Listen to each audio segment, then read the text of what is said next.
Hey, welcome to the call. We'll be starting in just a few minutes. I'm running a little behind here. Zoom recording.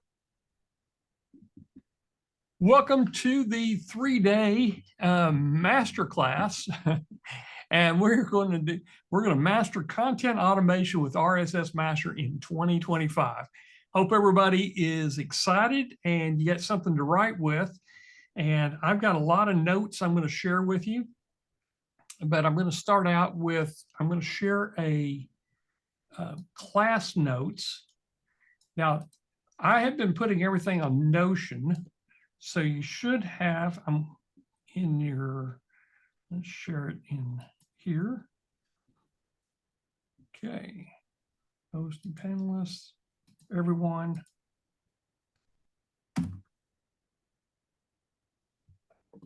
Okay. What I'm giving you is 3 days worth of notes right there. Now, I haven't done day 2 or day 3. I haven't fleshed those out and put all the full notes in there, but this is where everything's going to be from now on for this particular class. Is the notes are going to be right here. Now, what we're going to do is we're going to record this and we're going to post this as a course inside of Kajabi. And anybody that has RSS Masher, I'm just going to add it to your RSS Masher training. So you'll have a separate course called 2025 Master Content Automation with RSS Masher. And the reason for keeping it separate is we're going to be offering it as bonus training for some other products that we're doing for like AI Masher. And we don't want to give them the entire RSS Masher training if they don't have the software. So that's why we're keeping it separate. We're also making it live, or we're going to put it, the recorded version, onto YouTube. I'll put the links inside of our Facebook groups, and there'll be links to the YouTube as well. So we're sharing this publicly, and I may have to cut apart take out something if I show a password or something. So I may have to do some editing, but I want you to know you're going to have recordings of this. But the advantage of being on the call live is you get to ask questions. You kind of get to direct where we're going at the end, and if we're going to stay on for some bonus training on specific topics. Okay. So with all that said, Wayne, anything to add before we get started here? No, let's get going. It's all going to be good today. Okay. So day 1, we're going to cover automation, the workflow. In fact, what I'm going to do is I'm going to go ahead and jump to the next page, which is more of a summary of that. I'm trying to get rid of this.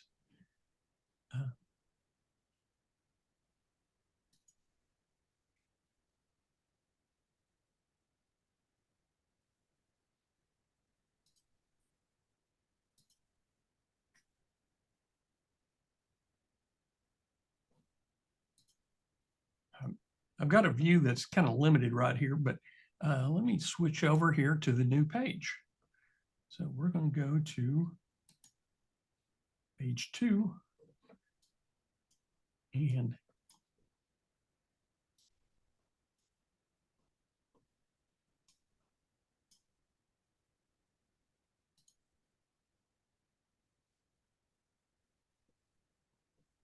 okay, you should be able to see this now. Yeah. Okay. So what we're going to cover today is kind of a summary, a real quick overview of what automation workflows look like with RSS Masher using RSS feeds. Okay. Then the most asked questions I get, sometimes it's on a daily basis, is how do I find RSS feeds? Now, I know we only have about 20 to 30 different videos on how to find RSS feeds, but I'm going to go back over them and I'm going to show you one new method that it's the easy button of finding RSS feeds, and it's part of being with BotMasher. So I'm excited to show you this one because it kind of does everything that I wanted it to do automatically. So I'm going to show you the 5 methods, but I'm also going to talk about what is a good RSS feed. We have lots of people, and don't feel bad if you ask, is they'll put everything together and then they'll preview it in RSS Masher and they'll go, well, this doesn't look right. I don't get any content, or it's only one sentence on the content. Well, it's because it's a bad RSS feed to start with. So we're going to show you the difference between good and bad RSS feeds. And we're going to go a little bit on how to read an XML page, okay? Because if you can learn how to read an XML page, you are already near the finish line of finding a good RSS feed, okay? We're going to talk about in RSS Masher, building RSS Mashes.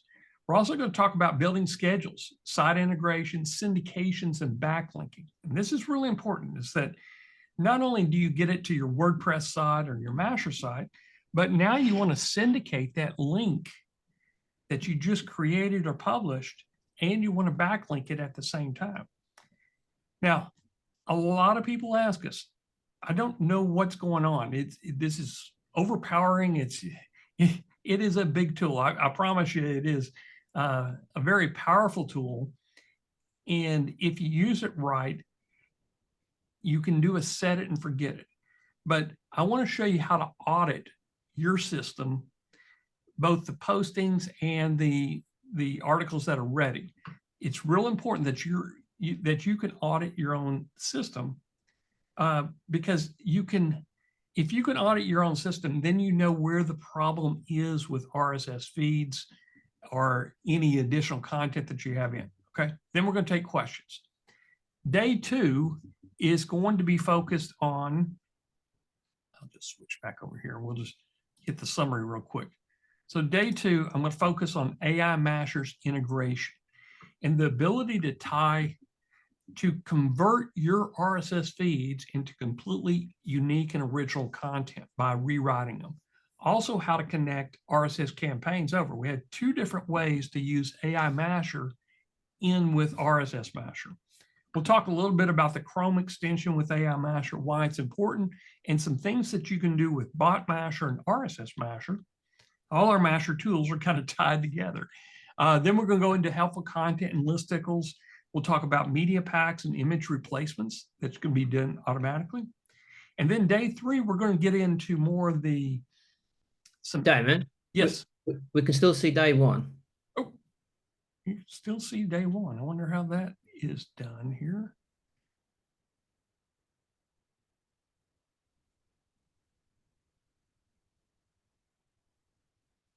Okay. Let me find this again. I'll just bring it up again.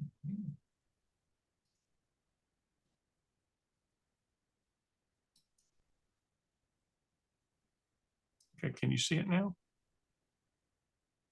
Just that day 1 with the RSS automation underneath it. Okay.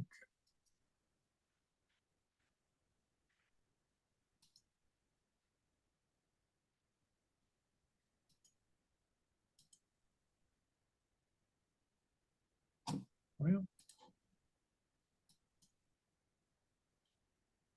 yep, that's it. okay. There's a little toggle button that has an eyeball on it. Can everybody see all 3 days in boxes? Just let me know in the chat here. Okay, perfect. This is new to me on the whiteboard. I've always used one single page. I've got 4 pages here. Okay, so as you can see, day 2 is going to be all AI Masher and how they all work together. We're excited to show you this because I know there's training on all this already, but by having an intensive class like this, we're going to hopefully get you that aha moment at the end of each day or during the training where you can go, oh, I can do this. So we want you to be able to do this. And this is the whole reason for doing this training. Okay. Day 3, we're going to talk about local pages.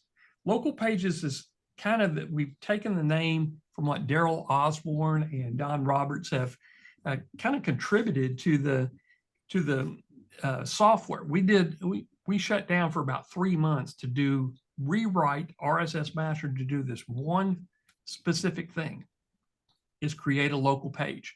What that is citations and authority links combined with your own links. A very interesting way to use it with G sites and other sites, or to put it on the bottom of your actual RSS feeds, okay? We're going to talk about sitemap. This is a brand new feature that we have in RSS Masher.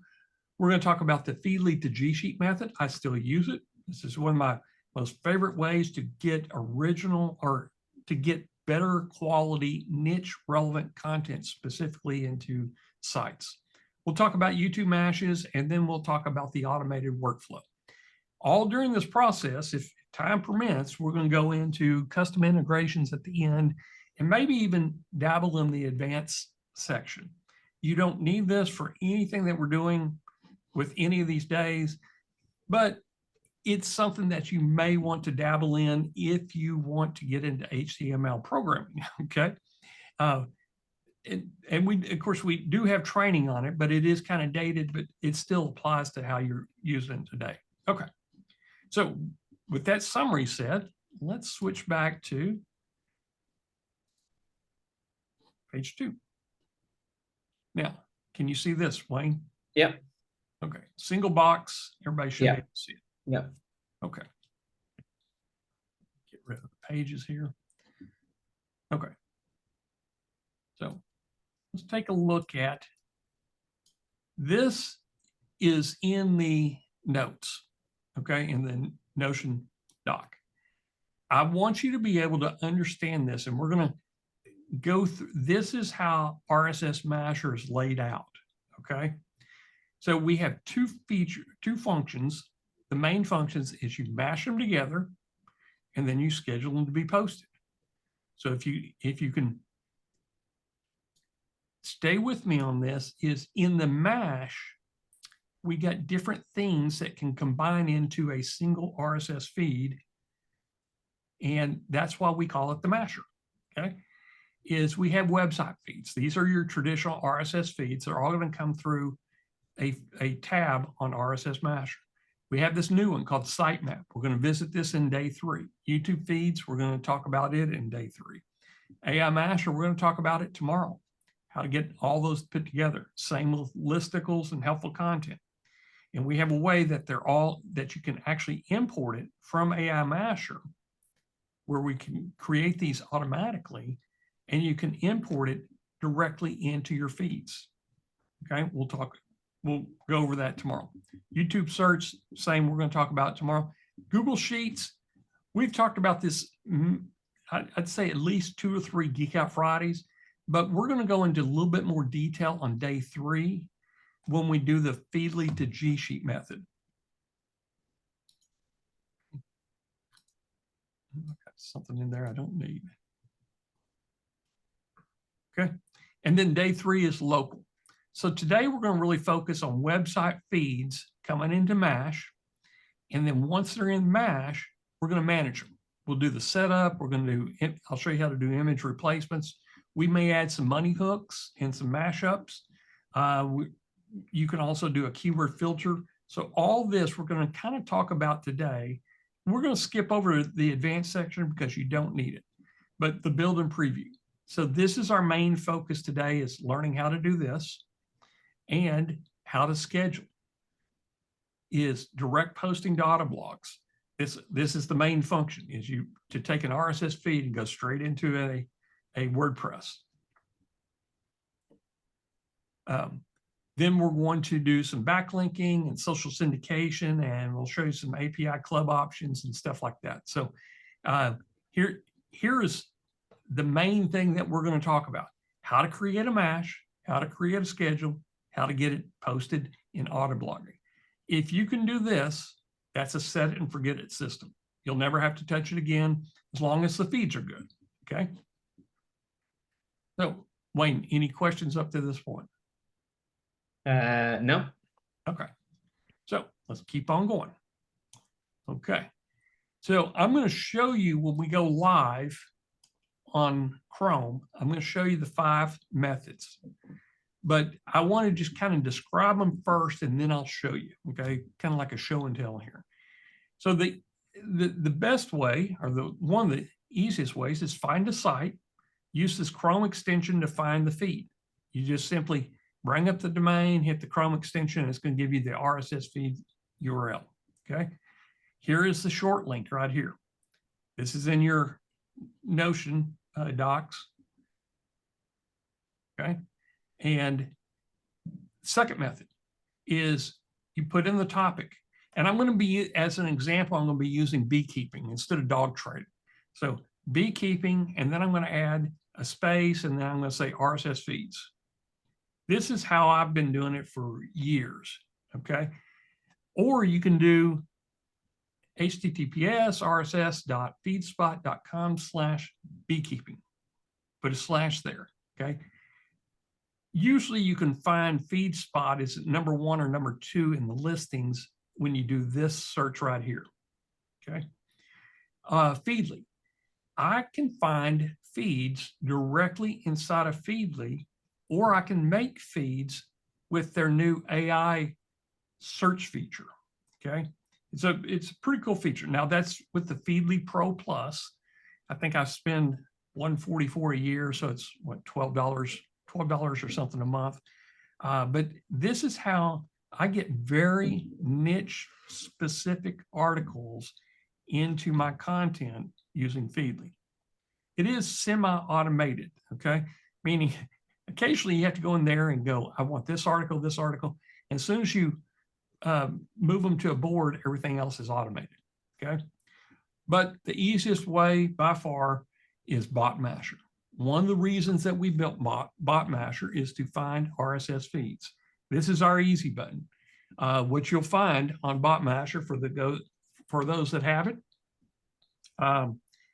you will be able to click a button, type in your topic, and say, I want 5 feeds, I want 20 feeds, find all the feeds, look at them. You would want to look at them first, and then once they're in the group, you may throw away, let's say you found 10, you may throw away 3 of them. The other 7, you can click one button and it will push it automatically into RSS Masher, and then you can go create a website feed and be done with it. Very, very easy to do, and I'm going to show you how to do that today, okay? And when Wayne first kind of built BotMasher, it was very slow. It is not slow anymore when finding RSS feeds. Okay, so we're going to talk about that when we get to Chrome. This is kind of the first thing we're going to talk about. But I want to kind of go over, before we get in there, what is a good feed and what is a bad feed. Let's see if I can make it. Can you see? I don't necessarily need you to be able to read any of this. Wayne, is this readable? Yeah, just about. Okay. I'll zoom in just a second here. Okay, so you should look for, when you bring up the feed and it's showing in XML, used to, this is a long time ago, Google would show the actual RSS feed to you. And it was a beautiful presentation. It was real easy when we were doing, this was back when Yahoo Pipes and we were competing with them. Then they changed it and said, we're just going to show you the XML. So this is what XML looks like. It's basically HTML formatted into a specific framework to be read by RSS readers, okay?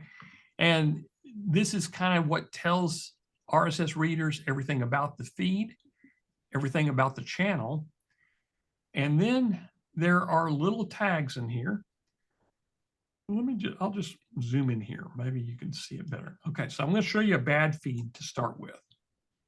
Okay, so when you are looking at an XML, you got all your channel. This is the name of the channel, Perfect B. Here's the feed itself. Here's the link to take you back to the main website. But now it has, these are the items inside of an RSS feed. So you have item open, item close. So everything in here is what you'll be able to see on an RSS feed reader. Now, here's the problem. When you're looking at this, is this one, it's a bad feed. It's item, an item. You still have a title and you have a link. This is what all RSS feeds look like. And it could be a podcast link. It could be a link, back to your own content. So this one is from Perfect Bee, a healthy bee, inspecting your hive. So how often should I inspect my beehive? Okay. Now, what he's done, what he's only passing, is a tag called description. So in an RSS feed, you have a description tag and you have a content tag. Think of description as being the meta description and content being the actual article post. That's about 90% of the time, everything is in content. I've seen a few of them that are all the contents in description, but what I'm looking at on this one, description is only one sentence. So there is no content. It's only going to pass one sentence across and then the link. So we'll have a title, one sentence, and a link. In fact, this one, I don't know if it even has an image with it. Yeah, so this one doesn't even have an image with it. This is a thin feed. This is what when we refer to a thin feed, typically it's going to be no content or description only has one sentence. This is not what you want to use in RSS Masher for creating content or for rewriting or curating any of the things that we're going to do. You don't want to use a thin feed. Okay. So what does a good feed look like? Well, let's go over here. See, I say good feed on this one. you have this in Notion, so you can look too. Okay. So let's see, I'll make it a little bit smaller. So here is his item tag. And the item closing tag is way down here, which you can't see. Okay. Title. Here's a link.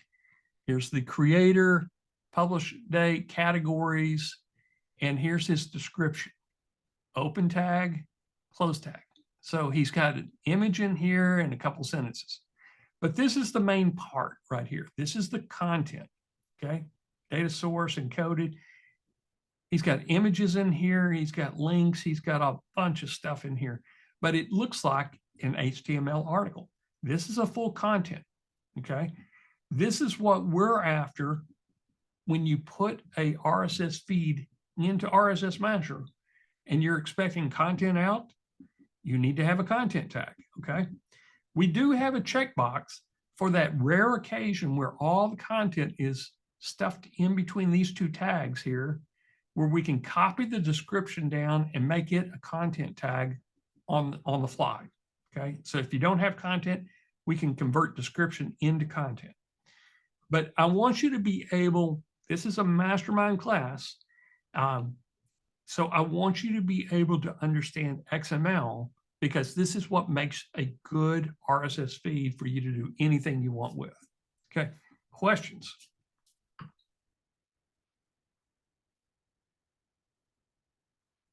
Wayne, any questions on your side? No,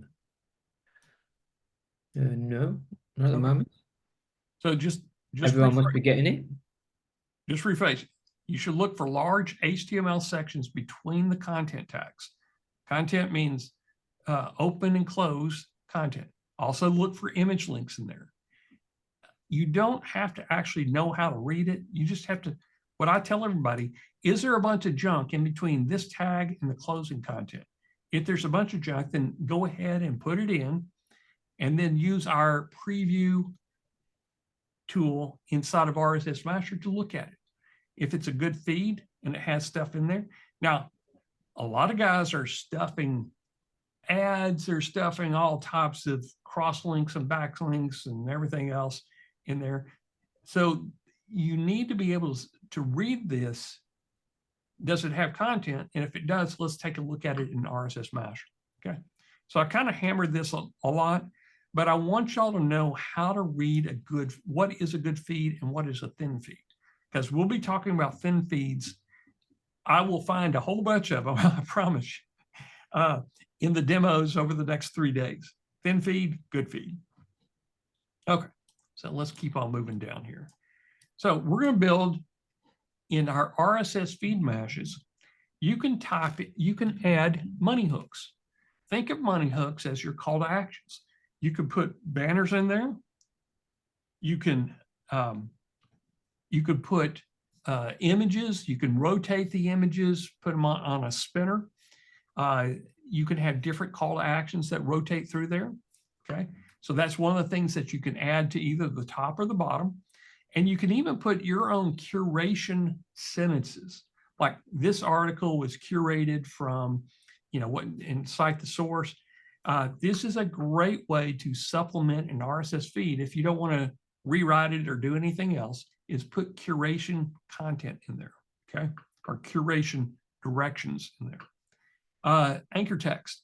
We do full anchor text replacement. I want to say we were probably the original back 4 years ago when we first added this feature, but it's a staple for what we do. Is you can add an anchor text list, and we have training on how to do this, but it can replace words, and it's smart enough to know if I have the word beekeeping in an article, I'm not going to replace every single word that says beekeeping. I may have 20 instances in one single article. So I could do a 1, 2, or 3 word replacement, and I can choose, or I can just have it randomly select between the 1 to 3. So we don't want to overstuff keywords. And Wayne did a great job with anchor text. We have filtering. We also have positive filtering, meaning if it has the word beekeeping in it, but it has it's about the movie Beekeeping or Beekeeper, whatever, that movie with Jason, I can't remember what. Statham. Jason Statham. Yep. You don't want that. You don't want any of that content. You just want stuff about beekeeping tips and equipment and supplies. So we have negative filtering on there. Now, the thing is filtering can be on a title basis or it can be on a content basis. And we're going to show you, and in fact, I'm probably going to let Wayne take over a little bit on talking about when to use it and when not to use it. If you find a good niche relevant feed, I don't use any filtering at all. If I'm bringing a news feed over that is maybe Outdoor Wilderness, is a magazine that has a lot of articles about survival, about RV camping, about tent camping, and about equipment. So if I'm doing a site about RV camping, I don't necessarily want the survivalist content from that Outdoor Wilderness, and I may not want, you know, what's the best knife to use. I just want stuff about RV camping. That's when I would use a filter on a generic blog post. Okay, so keep that in mind, and we'll talk more about it. In testing, we use the preview button, build and preview, a lot. And if you're only using it once to test things, you're probably not using it enough. For Wayne and I to build a really good mash, we may use it 10 to 15 times just to make sure each feed is right. Each feed has the content. We're going to check filtering, anchor text, and stuff like that. So that's what we're going to show you today, is how we're doing all this. Okay. Building schedules. We've gone over this quite a few times, but I'm going to show you some site integrations. We do WordPress and Masher sites, but how do you syndicate and how do you backlink? And what's the difference between the two of them there? And when do you use Omega Indexer? When do you use AI Indexer, which a lot of y'all have, and booster pages? You know, booster pages it was built to go right in the syndication pattern of RSS Masher. It's what it was designed to do, and it does a great job. It is a set it and forget it process. So that's what we're trying to do today. We're going to give you a set it and forget it workflow. Okay. Now, we're also going to talk about auditing the content postings. So there are, let me just expand here. Inside the schedule, if you'll hit the drop down, you can see, besides managing your own schedules, we'll show you how to look at, these are mashes that are made and ready to post, okay? So we had different statuses. They have not been posted yet if they're sitting in here.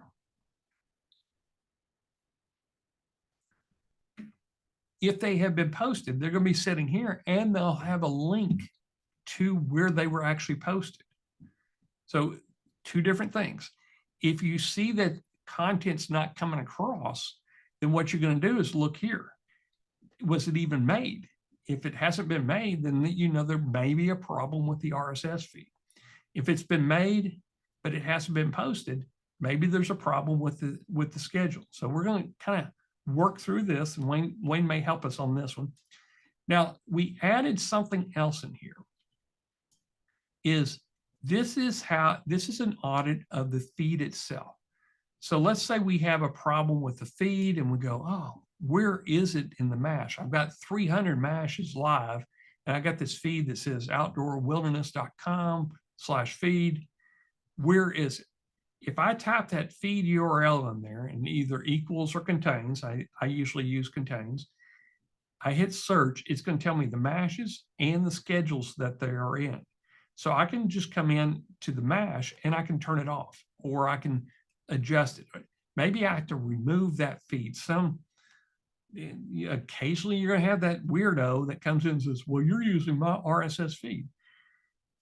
I really want to explain to that weirdo that RSS feeds are really simple syndication, meaning I'm going to give you a backlink.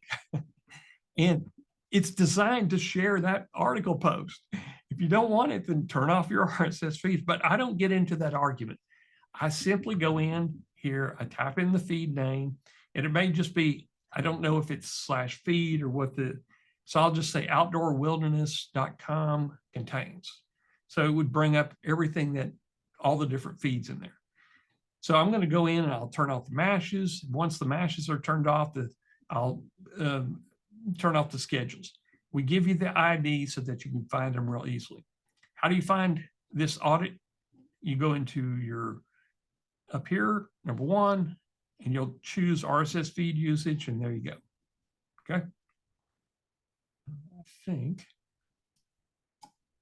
let's get back here. We're almost ready to, yep. Okay. So before I hop into RSS Masher, are there any questions that I can review with you? Because we're going to go really fast through, I wouldn't say fast. We're going to spend a lot of detail into RSS Masher. So if there's some generic questions right now about what an RSS feed is, ask them. Well, while I get some water here. Don says, all good so far. Yeah, I'm going to close a window here. I'll switch screens real quick.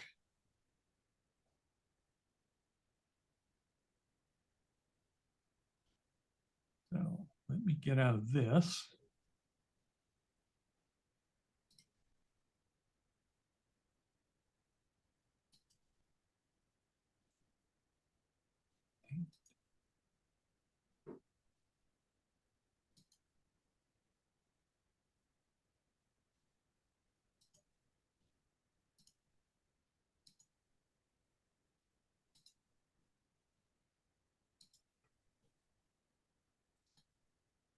Okay, and let me bring up Chrome.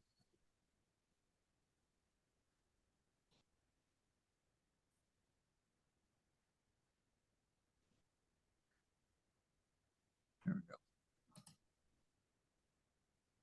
go. And slide this window over.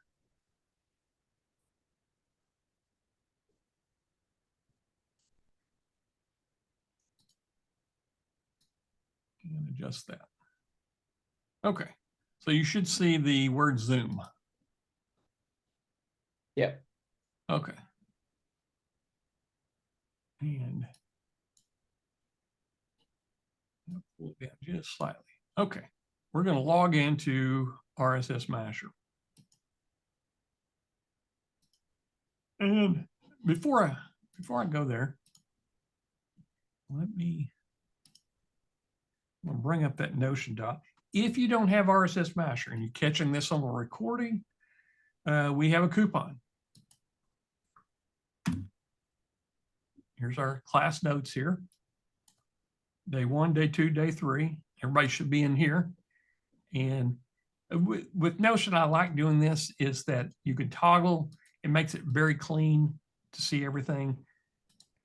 But we have a 20% off on any new purchase or license upgrade. So if you want to upgrade from a standard to a pro to an agency, just go into support, mention this to Wayne in a support ticket, and he'll upgrade you. You're going to see today why you may want to upgrade and get more feeds. Okay. In here, we also have other software. Here's an article about why RSS is still a great choice for content marketing. In fact, I wrote this with a little help from AI, but in research. And then some other things in here if you want to be an affiliate. So this is just a silent plug for our notes, and I hope everybody's looking at the notes. Okay, so let's go into RSS Masher. Okay, now in the original workflow, and I'm going to bring it up side by side so we can look at it.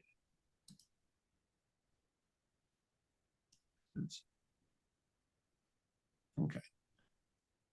What I talked about was the mash and the schedule. So just so everybody knows, mash, schedule. Okay. All this is supporting integrations. This is your WordPress, your Masher sites. This is where you're going to put all your integrations in. Marketplace. This is really where we manage image packs.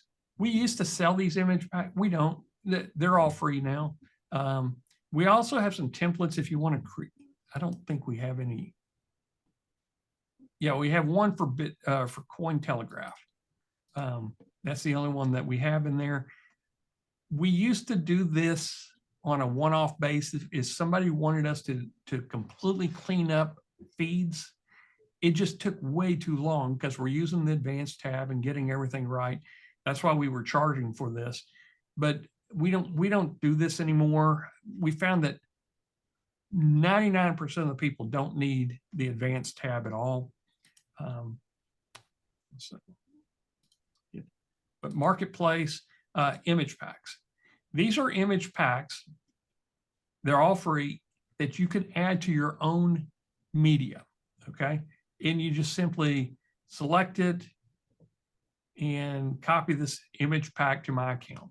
Very easy to do. And it will remove the lettering across it. Then you'll find all those in your image packs. So I've got 71 image packs. I use these to do image swaps. Okay, and we're going to talk about image swaps today. So this is marketplace, external content. You can actually use your own articles. This is how to set up G Sheets, and we'll talk about this on day 3. We still have connected to big content, but I'd recommend big content is PLR that's 10, 15 years old. It's been used by everybody. So if you could take big content and you can rewrite it, that might be an option. And Wayne, think about this. I think we can do this, but for the most part, I wouldn't even use big content anymore. This is to audit your AI Masher content coming across. Okay. Helpful content. We have a builder and we have an importer. And I think the importer is only if you have the API club. We're going to change that. In fact, I haven't talked to Wayne about it, but anybody that has RSS Masher and AI Masher, you should be able to import without having to buy the API club. So we're going to make sure that everybody has the importer on helpful content and listing. The reason for that is we build them automatically inside of AI Masher. So you don't have to go into the builder and do each one line item by line item. This is a pain in the butt. This is the easy button. Okay. One of the reasons why we have AI Masher tied in with RSS Masher. Very easy to do, is just import them. Okay. If you want to know where we're at on everything, Wayne keeps this updated. Anytime he makes a change, he will come in and list it. Integrations. And this is one of the new things that we've added, that is, if you've got a WordPress site that you no longer want, or you got a Mash or a Tumblr that you now you can't delete it if it has a schedule attached. Well, in the past, you didn't know which schedules were attached. Now we show you exactly which schedules. All you have to do is go turn them off, and then you can remove that Tumblr account. I had about 30 Tumblr accounts that I never kept up with, and 28 of them are dead Tumblr accounts. Same for the old Twitter accounts that we had. And we'll talk a little bit more about Twitter. If you pay $100 to Twitter every month for their API developer, you can have an API direct from RSS Masher into Twitter. Wayne, I don't think we have anybody doing that. If you have 2 Twitter accounts, you have to pay $200 a month. So yeah, no one does it. yeah.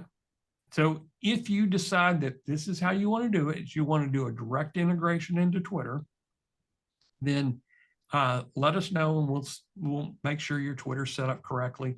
So anyway, but external content, AI articles. This shows what mash you added an article in. So again, these are 2 little audit tables that we'll talk about. The BotMasher, you can put your BotMasher API key into integrations, and it provides that direct connection where we're going to find some RSS feeds. Okay. So before I go into mashes, I want to talk about the 5 easy methods that we talked about here. Day 1 is the 5 methods. Okay. So what I'm going to do is I'm going to find a site and use the Chrome extension to find the RSS feed. So I'm just going to go over here. Remember, we talked about beekeeping. In fact, here is my beekeeping business. All these are AI articles. In fact, if you look at them, they even look like they went straight from Zimwriter through our webhook. We added this, we bullet pointed the main points, and we put in all these images. I think this looks pretty good. And Roger Thomas, he's our editor on this. This looks really good. So the idea is on this one is what works best in bee smoker. Did you know there are different types of smoke that you would use for beekeeping? You have a white smoke, you have a gray smoke, and what would you put in to create these smokes is determined on how the bees respond. I want to make sure that the bees don't sting me. That's the biggest thing. So I want to come over here. I'm just going to type in beekeeping. I just want to find an RSS feed. So I would just type in beekeeping. Spell it right. I don't want beekeeping for beginners. I just want beekeeping.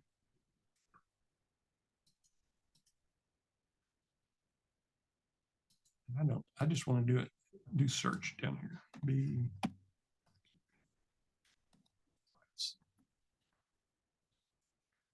Okay, so you got pest control. These are sponsored. I don't want any sponsored. I don't want any of this.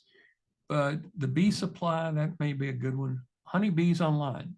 Where to buy, take a beekeeping, scientific beekeeping. I know this one is going to flow honey straight from the hive. So I'm looking for one that is a forum or so let's take a look here. Okay. And forums, general bee, let's go beekeeping 101. Okay, all these are short articles. If I type on that, This is a forum group. I probably am not going to use this. I want articles. I don't want forums that have a bunch of discussion threads with it. So back out of this. But if I want some ideas about beekeeping to write AI content, this is where I go. How to start beekeeping. All the great questions are in here that you can use to create your AI articles. Okay, so keep this in mind. Forums provide good questions and good content to start AI articles. Let's go back one more, and let's go into, now the last, this is another thing, posted on 2017. Okay, he doesn't post anymore. It's not a bad beekeeping, it's a dead beekeeping site. Let's see. Free beekeeping sites. Okay, let's go into scientific beekeeping. Remember, I told you feed spots here, but I'm just looking for articles right now. Here's scientific beekeeping. Okay, so I'm going to use this little button called Get RSS Feed URLs, and there we go, right there. Now I'm going to look at it first. Okay, we have the RSS feed information, the channel information, and I'm going to look at item. Here's my item open, item close. I have a description, but I have no content. This is what I consider a thin feed. And make sure all of them are thin feeds. Okay. Does everybody understand what a thin feed looks like now? Many questions at this point. This is not one that I'm going to use inside of RSS Masher. And let's go. Here's resources. Here's Trinity Valley Beekeeping Association classes, get involved, resources. See what we have here. I know we'll find a feed. Okay. That's an old site anyway. I'm just going to go ahead and hop in beekeeping. This is really where I find, here's the perfect bee. I'm going to follow that link. X up here. Okay, articles. Here's some articles. Again, I'm going to go in my Chrome extension and I'm going to just type in the feed. I'm looking for a good feed. This is a thin feed, item to item, item to item, only one description. Okay, so let's go here. This is beekeeping news. Let's look at here. This is the feed, item, item, item, item. I'm finding a lot of really good thin feeds for Bee Culture Magazine. Let's take a look here. And pull the feed.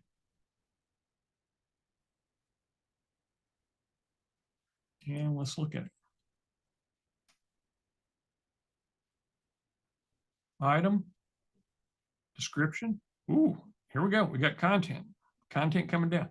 So I'm going to highlight this going all the way down to the end of content. And it's right here. Okay. We could probably make something of this, but I'm going to teach you a little bit about how to read this. Okay. So here's the content. This first section right here is a JPEG image. Okay. Bunch of images. And here's the actual content. Jack Rowe. And that's it. Okay. This would be considered a thin feed, but look down below. Now we have a really good feed right here that has a lot of content in it. Here's item, here's a description, here's another one. This has a lot of image links in here. So this is one that I would consider using. I'm just going to leave it right here and close out the other ones. Okay, so let's pull another one. The apiarist blog. So I'm going to pull that. And here's the featured articles. March, looks like she has a 17-minute read, a 2-minute read, 13-minute. Okay, let's see what we can find here. Okay, let's just copy that URL and let's put it in here. See if this one's going to work for us. Okay. You'll see a few of these that they're not properly formatted right, but what I'm looking for is there's the description and kind of reading through. There's the end of description. There's the link, and here's your content right here, content encoded. So I'm going to come all the way down here to where I see the item close tag, and there's the content encoded close tag. So this might work for us. So we'll keep this. Okay. So let me make sure I'm not going to use that one, but here's.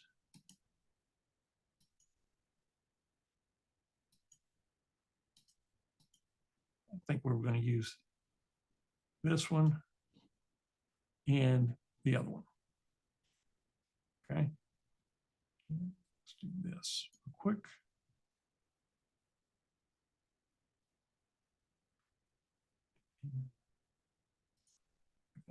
Okay. Let's see if we can find one more blog in here. There's scientific. We already ruled those out. And this also gives you a little bit of idea here. This one has domain authority of 33, Twitter followers 1,500, but it doesn't have any fresh content in here. B-style websites. Okay, let's see this B-style. Okay. How many bees are in the world? See if we have dates on. We don't have dates, but types of bees. Okay, let's see what this may actually look like a blog we can do. Okay, item, description. In the description, comments, /item. It's going to be a very thin feed, item to item here. Okay. So without even putting them in RSS Masher, I can quickly go through here and look for good feeds naturally. Beekeeping. This is a good one. I've already looked at this one. Beekeeping like a girl. Come over here and get the feed. Okay, image. Okay, here's your content.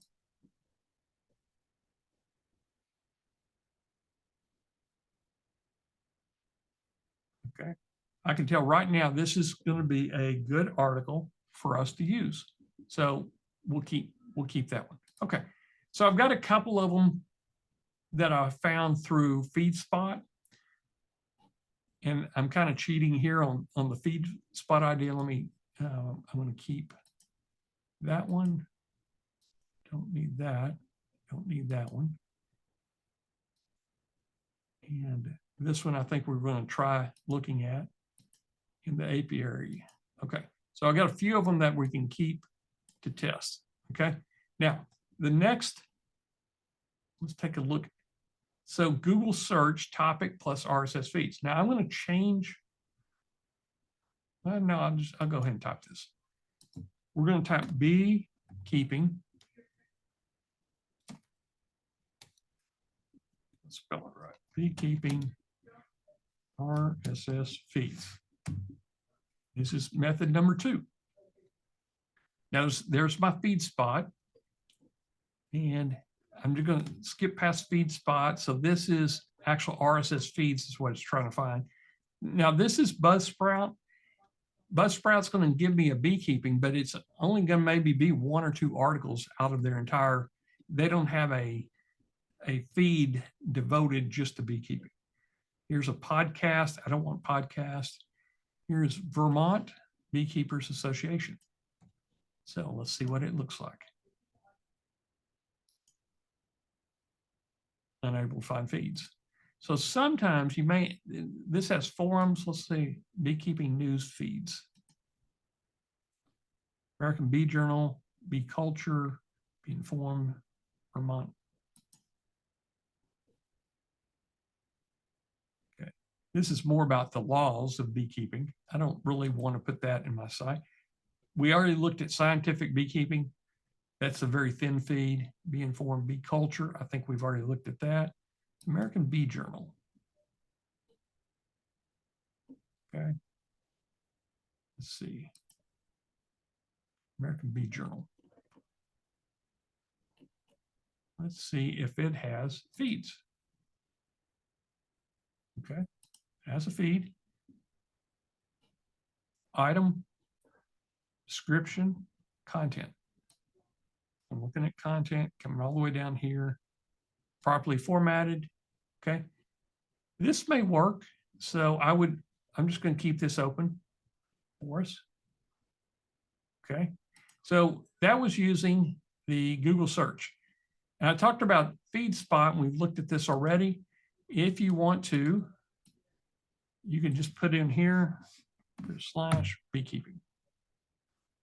Okay. Let's try. This is the other one, blogs. Oops.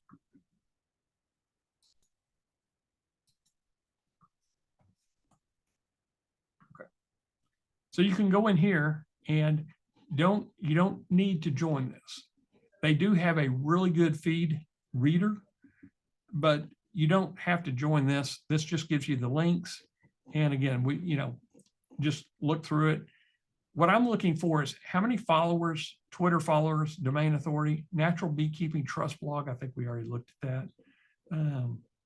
Home Sweet Bees, Twitter followers. She's got 2,200 Twitter followers. Let's take a look here. I'm going to look at, oops, look at that. And I will find feed, how to. Okay. So she doesn't have blogs. She has pages on this one, it looks like, but let's take one more look. Okay, there we go. How to format. Okay. So I'm going to take a look at that feed. Item, figures, class. So she does have content in here. It might be something I'll look into. So I'll leave that one open. See, it's wanting me to subscribe. I don't want it. The walrus and the honeybee. This might be interesting. So when you're looking through here is if they have, looks like this is a brand new, it's domain authorities 3. But let's see what it looks like. About me, my books, podcast, contact. So he does have articles in here. Let's take a look at what it looks like. Walrus and the honeybee.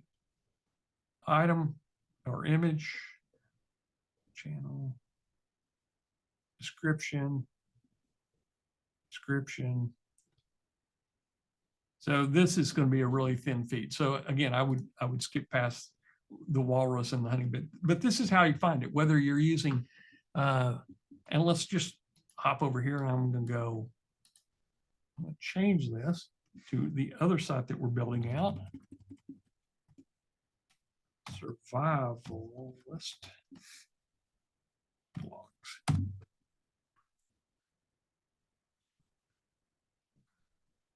I'd have to start from basic YouTube, but survivalist.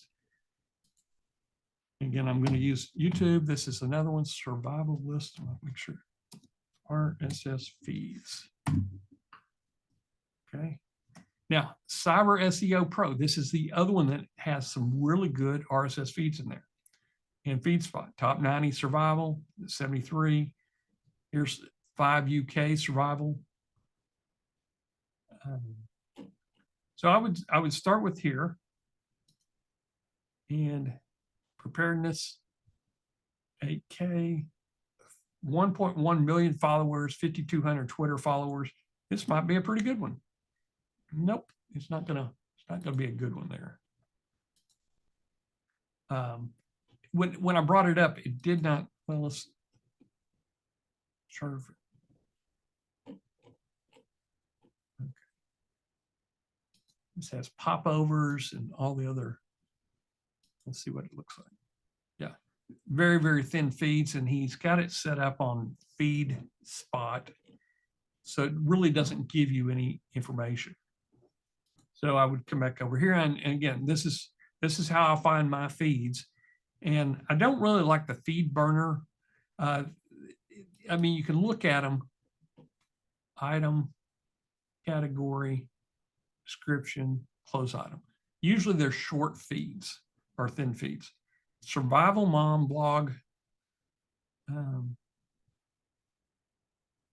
this might be interesting. Image, item, comment, close item, thin feed. Okay, so I think y'all got an idea of you can tell thin feed from good feed, and I don't want that. Yeah, they put these pay gates, subscribe and follow. So FeedSpot has a pay gate on this. So what I want to do to bypass that, after a certain number of times, they're going to put a pay gate. And the pay gate is for FeedSpot. It's not for the site itself. Urban survival site, survival articles. So what I did was I clicked directly on the link instead of the feed. And now I'm just come up here and go, do you have a feed? Okay, channel, item, description, content. So I bypassed FeedSpot, but I found one that probably has some really good content in here. In fact, it's got a lot of content.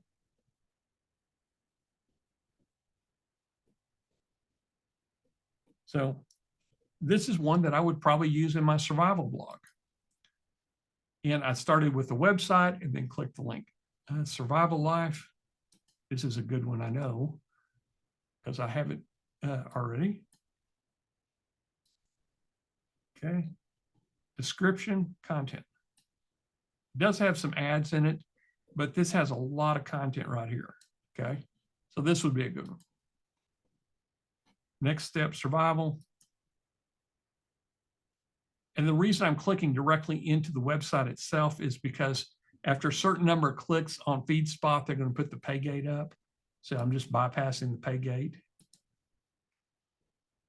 Item, comments, description. In the description, end of item, this is going to be a thin feed. Okay. So y'all kind of get an idea of how we do our research. We're looking at this before we even go into RSS Masher. We're finding the feeds that we want to use. Okay. Any questions up to this point? Yeah, we've got how many of these feeds should we use for our sites? Good question. If you, and I was kind of going to address this on day 3, but if you have an agency license or you bought the original RSS Masher beta version a long time ago, you have the agency license. The agency pulls twice an hour. So 24 hours, it's going to pull 48 times from your RSS feed. If you have a very active feed, it's going to pull 48 posts to put across if you're just doing one feed at a time for every pull. So I would say between 1 to 5 posts per feed is what you want to start with. Okay. If you have the standard license, Wayne, how often does it pull? Once every 12 hours. Okay. So you're going to get 2 pulls per day. So you might want to ramp it up on an RSS feed to 5 feeds that it's going to pull. And when I say pull, it means it's going to go back to the RSS feed and it's going to say, do you have any more content? If it does, and even if it gives you the same exact RSS feed, our system's smart enough to go, okay, we already pulled that post, we already pulled the next post, but here's some new content. And it kind of works backwards. RSS feeds usually don't go past, 7 days in arrears. And unless you have a lot of old posts in there. Okay. So if you're pulling from New York Times, they probably have 20 to 30 articles go into the RSS feed every hour. So you're going to have to look at what I would recommend is start with 1 or 5 feeds if you're doing a straight RSS feed mash to schedule. If you're sending to AI Masher, only do 1 at a time to make sure your AI is rewriting. You can always crank it up if you want, okay? And when I get to RSS Masher, I'll kind of show you. But we had it set up originally, and before we did AI tools, where we were running 10 to 20 feeds. Well, if it pulls 48 times a day, you got 20 feeds and you're pulling from TMZ or New York Times or The Sun, it could pull a few hundred articles out every single day and put into your news site. So do you want that many articles? So it's a hard question to answer, but I would say start with 1 and then work up to 5. And then you may find, well, I'm on a standard license, so it only pulls twice a day. I don't have a lot of articles. I may want to go to 10, but don't use more than 10 at a time. We do have that option where you can use a lot, but it's for guys that have a news site that has a lot of data storage on their hosting. Okay. You can, and I know from experience is, and Wayne knows this too, is if we have a news site and we're putting 500 articles per day in there from various RSS feeds from news agencies, eventually it's going to run out of memory in your hosting, or your hosting is going to want you to upgrade to the next level. And you got a big data site with news that, and news from 2 years ago or 4 years ago, you really don't even want to keep anymore. It's not news anymore. It's not trending. So start with 1, work your way up to 5. Okay. Even though you can crank up the gas on it and go, I think up to 30 or 40, just start small and then work up. Okay. Any other questions? Yeah, I think the question was how many feeds from different sites do we need to add? Good question. Good question. I really want 1 to 3 good feeds. And I'm going to look, when I go into RSS Masher, I'm going to look at what the feed looks like. Okay. I have a celebrity site that I have 10 different RSS feeds in the mash. Okay. But out of the 10, there's only 2 or 3 of them that post every single day. There's some of the feeds only post once a week or once a month, but they're good articles. So I don't want to eliminate them. I want them still in there. But the most important thing is that you're putting quality content onto your site. That's what's going to get people coming back, is they're going to go, oh, this survival niche has some really good articles. They don't care that you wrote it. What they're looking for is survival tips, or in the case of beekeeping, is they want to learn more about beekeeping. So you don't want thin feeds, and you don't want feeds about the community laws, for Virginia. You want good generic niche relevant feeds. So the answer is, do you need 1 feed or do you need 10?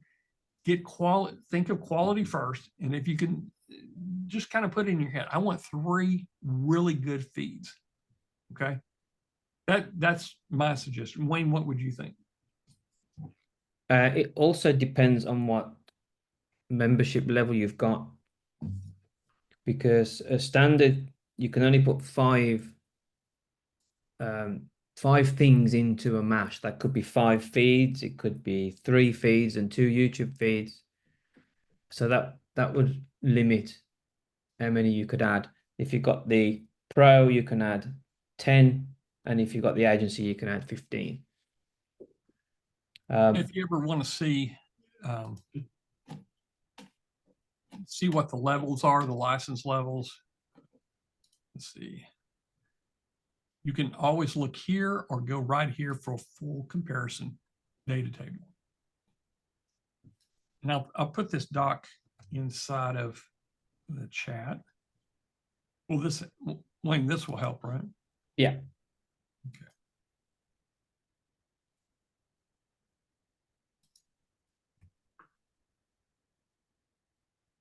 Okay. Let me know if you can open that.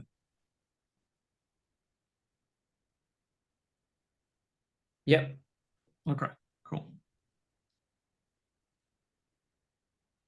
Jill asked a question, can the articles be sent as drafts so we can pick what we want to publish? Yes.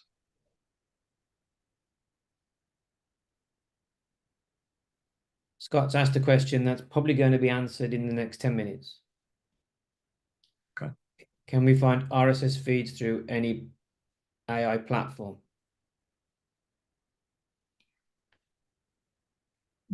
We will, that is a very good question, Scott. We're going to really address that tomorrow. Yeah. With the AI Masher tool. Okay. And you're not going to show BotMasher finding a feed? Yeah, I'm about to show BotMasher right now. Yeah, that's where I was going. Yeah, in fact, I got so many tabs open here. Let me close a few tabs here. Okay, so we looked at FeedSpot. Feedly, I'm going to go into Feedly. And if you don't have the pro version, don't worry about it. You don't necessarily need it. I like it because I use it already to find feeds. But what Feedly does is it finds articles and puts them into my my Leo, my priorities here. Okay, so I can go into I think I've got one on survival. Sports. Oh, let's go one on travel. Oh, here's my beekeeping. So I already found out I needed beekeeping like a girl, beekeeping tips, nature bee. But we'll look at other things, hunting and outdoors. So I got one on gardening. We'll look at gardening. Okay. So Leo, which is the AI tool inside of Feedly, has collected articles for me. And I can look at the articles, and if I like them, I can toss them into a board. And then the board picks it up and through Zapier automation puts it into a webhook. You can also use Make for this. So I can individually select articles from Feedly to go over. Now we'll talk a lot about this on day 3. This is called our Feedly to G Sheet method. But if I want, and you'll notice I'm pulling from a bunch of different feeds here. I've got 1, 2, 3, 4, 5, 6. So I do a manual curation in here. And I'll just show you real quick. My dog Ozzy, let's do spring is coming around. And what I'm looking for on here is see if any of them pop out as popular. Sometimes if they're trending real, also on Google News, Frog Garden, Gardens of Texas, my new book, Overwhelming Addiction with Mindful Gardening. So if I put this in here, I think I have my gardening secrets. Okay. I just set automation in place that I'm pushing this all the way through to my gardening site. So by this afternoon or tomorrow, it will be in there. I can actually look at it first if I want to. Okay. And I just pushed a short one over. That's okay. I got some short ones and some big ones in here. But here's what I was going to show you is I can come up here to follow sources. So what I'm looking for is stuff about, and I'm going to type in digital nomad. This is a good one that has a lot of content. Okay. So they have a main topic here, and then they have feeds. Okay. So I can look at, if I do this, it's going to show me some feeds. Okay. Now, remember we did beekeeping. So what I'm going to do is I'm going to compare what we saw in FeedSpot to what Feedly's bringing across. Beekeeping. Couldn't find anything. So take off the topic. Nope, no wonder it couldn't find anything. I misspelled it. Not quite that smart yet. Okay, Linda's Bees. I don't remember seeing that. 1 article per month, 593 followers. So what I'm going to do is I'm going to look at Linda's Bees, baking Greek fig and honey bread, making good beeswax polish. And I'm looking at dates also. 22nd, 24. So they're at least a year old. I'm going to skip it. So honeybee sweet, inactive, scientific, we've already looked at it. Beekeeping like a girl. This is how I find a lot of mine is I'm using Feedly to find the feeds. But I can also quickly look into it. There's that. We looked at this one also. Perfect bee. Okay, learning beekeeping. Inactive, 1 article per month, 19 followers. Okay, let's change topics here. Let's go digital nomads. Okay, so here's some similar feeds matching my main topic there. There's a Reddit, becoming nomad. So I have a travel site and it is specifically devoted to digital nomads. Okay, so this is becoming nomad, explore our blog. Okay, they got some good articles in here. Again, I'm going to come up here, look for the feed, click into the feed link, and I'm looking for item, description, figure. Did I miss a content tag in there somewhere? Oh, here we go. Okay, content. So this is a good digital nomad. In fact, most of the stuff on digital nomads are really good because they're written by influencers and not journalists or TMZ type news agencies. Okay, so, but this is how I find some like private blogs or influencer blogs, if that makes sense. This is an influencer blog. I've followed them already. Nomadic Notes, 1,000 followers, 1 article per month, relevance. Let's just take a look at it. Okay, so he's an influencer, he does traveling, and he writes a blog. So this is going to be more about travel. So this is why I like using Feedly to find, it makes it real easy to find feeds. Newsletters, you can create a newsletter with your Feedly account. In fact, I could create a beekeeping newsletter or a survivalist newsletter, and it would be sent to me and I can do things with it. This is something that we'll be talking about in an upcoming Geek Out Friday session, is turning blogs and newsletters into custom newsletters that you can sell or that you can use for lead gen. Also Google News. Grand Slam, I don't know how, this is just all popular, but you type in your digital nomad. So here is a Google News feed, and you can even look at Reddit. Of course, you got to connect to Reddit there. So Reddit's going to provide good questions for you as well. Okay, so that's the Feedly method. I know we're spending a lot of time on finding feeds, but this is the one. Go ahead. We've got a query about the price of Feedly. The Pro Plus that I use. If we look at their site, it's horrendous. It's what? There must be a mistake on their site. It's always wanting to toss me into. Go to market intelligence. I've got a link. Let me just go Feedly pricing. I Yeah, paid yeah. $144 a year. Well, they're wanting 1,600 a month. That's the wrong one there. Simple pricing. Wow. Oh, that's market intelligence. This is completely, this is not what you need right here. Yeah, well, I did wonder that, but that's what people found. Yeah, no. Believe me, that's not what you want. It always tries to kick me in learning. Let's see. Anyway, if you go,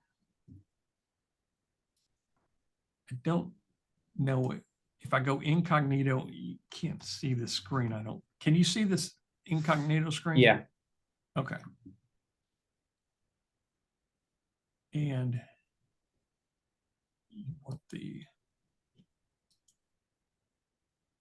here's what you want right here. There we go. I thought it was cheap. Yeah. Wow. It's actually cheaper than I paid $144 a year for it, but you're saving $45 on your first year.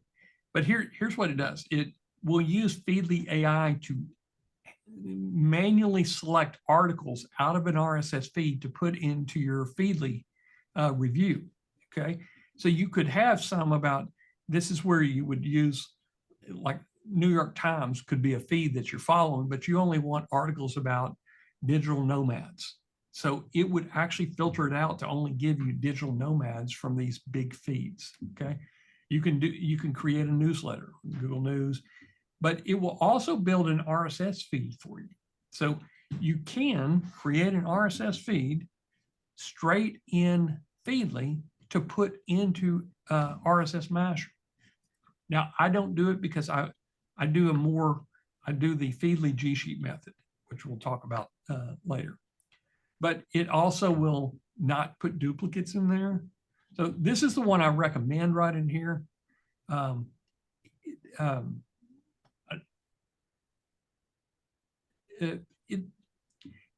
It's a slightly more, but I mean, you're getting, what is that, $100 a year?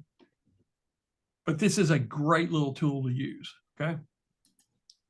But don't get the $1,600 a month. No. If you do, wait until we've got an affiliate link. Yeah. Okay. So Feedly is another one. Okay. Now let me show you BotMasher. I'm going to go into members, BotMasher. I know some of the people on call had the beta version. Feed Finder. I'm going to go to search feeds. Now you can do this on your PC, but I would recommend do it right here. And I'm going to say digital nomads. We've already kind of played around with beekeeping. I'm getting bored with that one. So I want to find 5 feeds that I can send over. They must have a description and they must have content. Remember how I've been doing all the research back and forth? Does it have a content tab? That's the manual. I'm going to show you the easy method. So I'm going to go, let's do 10 just to start with. Okay. So we're letting BotMasher do its thing. And if you see it comes back and it doesn't give you results, don't worry about it. Hit that search button again, because it could be, of the 250,000 proxies we're using, this proxy could be a bad one, okay? So we'll just change proxies and run it again for you. But it will take a couple of minutes to go through. Any questions while we're watching it spin?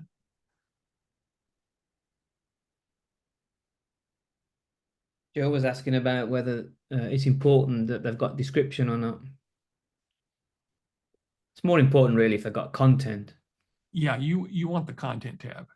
And we basically throw away the description when we're building the articles. Okay. Cool. We found 10 articles. So here's what it did. It went into FeedSpot. It found it. It found 83 URLs. It started looking through all 83. What it was looking for is description and content. Same thing that you and I were looking for earlier in this call is description tag, content tag. Okay. Then it went into remote work. So it was kind of smart. It changed over to that and it found 41 URLs. And then it started looking through all the URLs to get content. Okay. Now, Diane, this is BotMasher is a completely different product, but we built all our products to work together. So what I'm going to do is I'm going to look at nomadic feed. I'm just going to look at the URL. It has, I know it's has description and content, description content. Remember I told you digital nomads, oh, they're all influencers writing this. So usually you get pretty good content in there. That's a good one. And I know this guy here, I followed his site for a long time. Nomadic notes. And so what I'm looking for is to just to make sure my content has, it's not thin. That's a good one. So I can come over here, travel with Hayden. I know this is going to be a good one. This is a good blog post if you're doing digital remote tribe life. You can see there's a lot more of these than beekeeping. Okay, so these are digital nomad adventures. And our site might actually pop up here too. Okay, that looks good. Digital nomad and a dog. I know this is a good one. I follow this one a lot. Blog remotive. Okay. This looks good. Yeah, this is going to be a good one. Owl Labs blog. I've never seen this one. Item, title, close item. Okay, this is a thin feed. It does have content in it. Okay, but notice the item is kind of short. Okay, so I know there's not a lot of stuff in the content, not a lot of stuff in the description. So I'm going to come back here. I'm just going to tag it. And no, you want to tag the others and not that one. Okay. We haven't added a delete button yet. No, you just tick the ones you want to keep. Okay. Daily remote. Let's see. Content. Content looks good. Okay, it's probably a little on the shallow side. Sorry, I was on mute. It's a clever name. Description. Here's content. Just kind of scrolling down. This guy, if his site is sorry on mute, it's probably a very entertaining site. Yeah, this is going to be a good one. Okay, so there, I would choose all of them, and we're going to add a feature so you can delete them, so you don't have to remember exactly which one was the bad one. And what I'm going to do is, well, I think I already have one, but I just created, when I hit add group, it's going to create digital nomads up there. Okay. So I'm going to save it. No, it's done. It's been saved. It's already saved. If you click add new, it saves it to the search that you did at the top. Okay. So it's already in RSS Masher then. No, you've saved them inside BotMasher. Okay. So if you go into the RSS feed finder menu and look at the feed lists, there's all the ones that you've searched for. Okay. So once you save it, now it's in the feed list, and you got to come over here. It has description, has content. I'm going to go into it, and now this is your last chance to delete a line. So if I had put that one in there, I could just hit delete. But instead, I'm going to send them all to RSS Masher. Have you plugged your API key in? I probably haven't yet. I need an API from RSS Masher. No, you get your API key from BotMasher and plug it into RSS Masher. Okay. Well, you might want to do that off screen. I'll pull it down and the API is up in the upper right hand corner. Yeah. In BotMasher, if you click your email in the top right, there'll be a menu called Get API Key, and you just copy it, and then you take it over to RSS Masher, and then in integrations, there's a BotMasher menu. Yeah, I haven't put it in. Yeah, you can just paste it there because half of it will be hidden. So Okay. that's done now. So if you go back to your BotMasher, I got so many tabs of oh, it's down here. I pulled it off screen. Okay. Go back to BotMasher. oh dear, that's not what we didn't want. Oh well. We'll change it I'll afterwards. change it later. Okay. So now go back into RSS Feed Finder. Don't you just love live shows? Okay. Now I'm going to send it to RSS Masher. Okay. There you go. Got it successfully. Cool. Okay. So now I'm in Manage Mashes, and instead of beekeeping, let's do a digital nomad, since I know we got some good stuff with it. Okay. But before I move on, let me just make sure we've got, where is that? Okay. So we've gone over the 5 methods that we use. Is everybody up to speed on these 5 methods? Can you, let me ask you this. Can you pick one of these and use it? I personally like the BotMasher method, but if you don't have BotMasher, no problem. We do You have can a get link. BotMasher at botmasher.com. Yeah, it's BotMasher.com.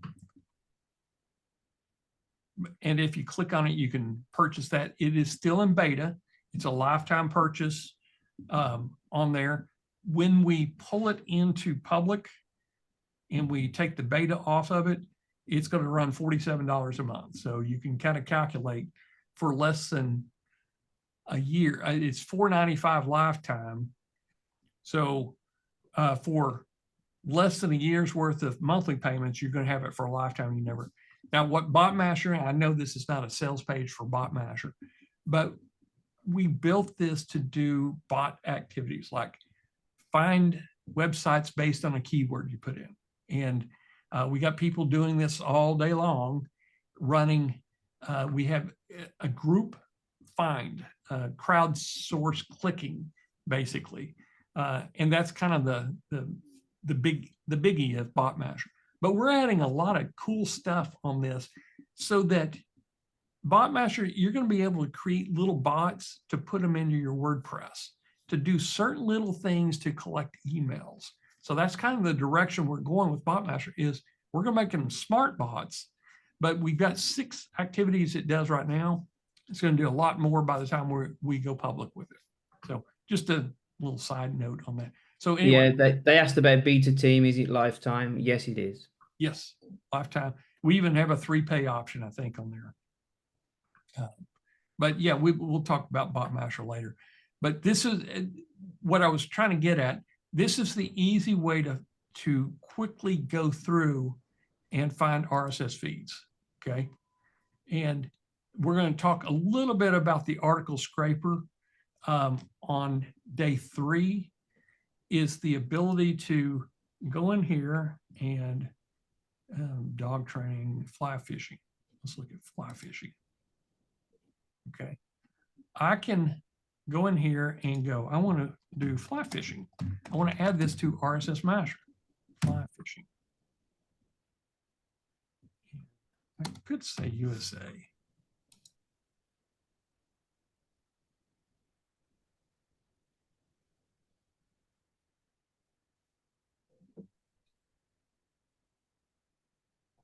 What it's going to do is it's going to go out and find, these are articles specifically about fly fishing. So I could go in, look at the article. If I like it, I can use the Chrome extension to send it to AI Masher and then automatically send it across to RSS Masher with the right rewriting templates on it. So this is kind of, this is similar to what Feedly would do for me, but it's going to specifically look for fly fishing in there. And right now it only pulled up 4 articles. We've got this in a kind of a limited test phase because if we just left it where it would go wild on us, we could get 500 articles on fly fishing USA. So we're testing it out to try to get the best articles to come back to us. So anyway, I know this is a side note, but we will talk a little bit about how do we scrape the web, find the articles, and then send them into RSS Masher. It's a 3-step process, but you can set it and forget it with automation. Okay. So back to we've done all this. We've talked about good, bad RSS feeds. So let's build some feeds. So I wanted some digital nomad stuff. I used BotMasher to create my digital nomad. And I've got I've got what, 9 good RSS feeds to create digital nomads. Okay. So now I'm going to go into RSS feed. I think it's right here. Okay. So digital nomad. Let's start from scratch here. We went into manage mashes, and I'm going to create ad. And I'm going to type a name for it. Digital nomads. We call it digital nomad lifestyles. Okay. Now I can give it a description. This is just for me to help me understand what this is. But the description, if you're, Wayne, help me out.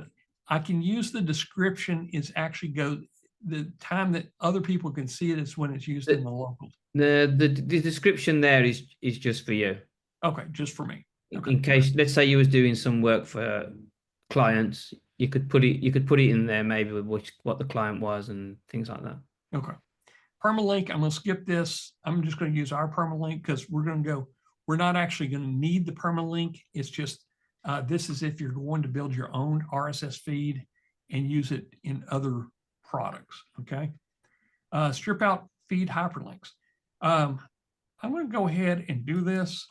I know I've got a lot of influencer blogs that I'm pulling from. I don't want all their affiliate links in there. So this will do a really, it's not going to do all of them, but it will do the best job possible on automation. I only want articles with images. So you're seeing exactly how I'm setting up an article or setting up a feed for it. Okay. Embed YouTube content. Now, we're not going to do that right now. Here, remember I said if the content is blank or you don't even have a content tag, you can copy the description and create a content tag on the fly just by checking that. But all the ones that we've pulled from BotMasher, I don't need that. They have content. That's what the BotMasher found was content tags. Custom feed domain. I don't want to give it a custom domain because I'm going to go straight from mash to schedule. Okay. Strip HTML. Okay. I can strip out the HTML and we do a decent job, but sometimes they're written so that the HTML is encoded in there and it doesn't get it all the time. Okay. So if you're going to strip HTML and you're going to go back to plain text, you would strip it and you want to keep the images, you would use that. So I'm going to skip this for right now. Okay. Featured image.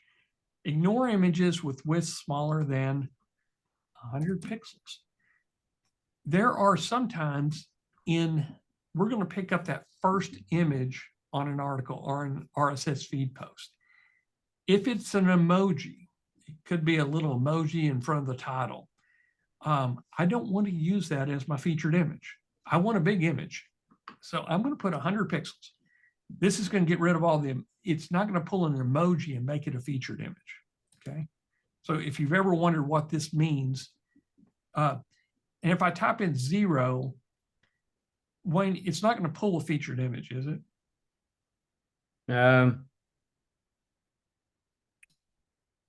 It will disable the feature of even looking to see what size they are. Okay. But let's put in 100 here. Yeah, I usually put 100. Okay. How to place articles into the mash. Now, we put this in here is if you have feed A and you have feed B, if we put it into a mash, it's going to deliver all of the posts for feed A first, and then all of the posts for feed B next, if you do one feed at a time. But if you say one article from each feed, it's going to put an article from feed A, and then the next article you'll see is from feed B. Next one would be feed A, feed B. So they would be in rotation if you only have two of them. If you've got three, again, it's just going to be A, B, and C, A, B, and C. Hope all this makes sense. Before I go to the next, we're going to take questions. Validate completed HTML, web feeds only. If you click that. You want me to explain? Yes. Yeah. If you've gone off and potentially use the advanced tab, which we'll look at briefly if we've got time in day 3. There is training already in the portal about it. But let's say you've said get rid of that, look for an ad, get rid of this, and you may have broken the HTML by saying just remove this div to this div, or this image tag to this image tag. And if it's not quite right, then when it goes over to some WordPress themes, it may not, because the body text isn't closed properly, it can sometimes malform and not fit in your site. So if you're not going to do that, you don't have to tick that box. But if you are doing that, then ticking that box gives you a bit of a security blanket, because what it will do is it will pick up the final HTML and it will effectively format it for you so that it at least it's tag correct, if not HTML correct, if you know what I mean. It would at least prevent it from malforming your site. Yep. So in a nutshell, if you're using the advanced tab, tick that box. If you're not, just disable it. Just leave it, yeah. Okay. So there was one other one in here.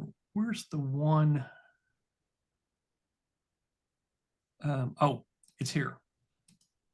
If I use that, we put this in here because of, I guess it was a single request, is if I'm putting them into, what was it? It was local or Google Sites or something. And I want to restrict the character length, is I could say, I want things, anything under, or I want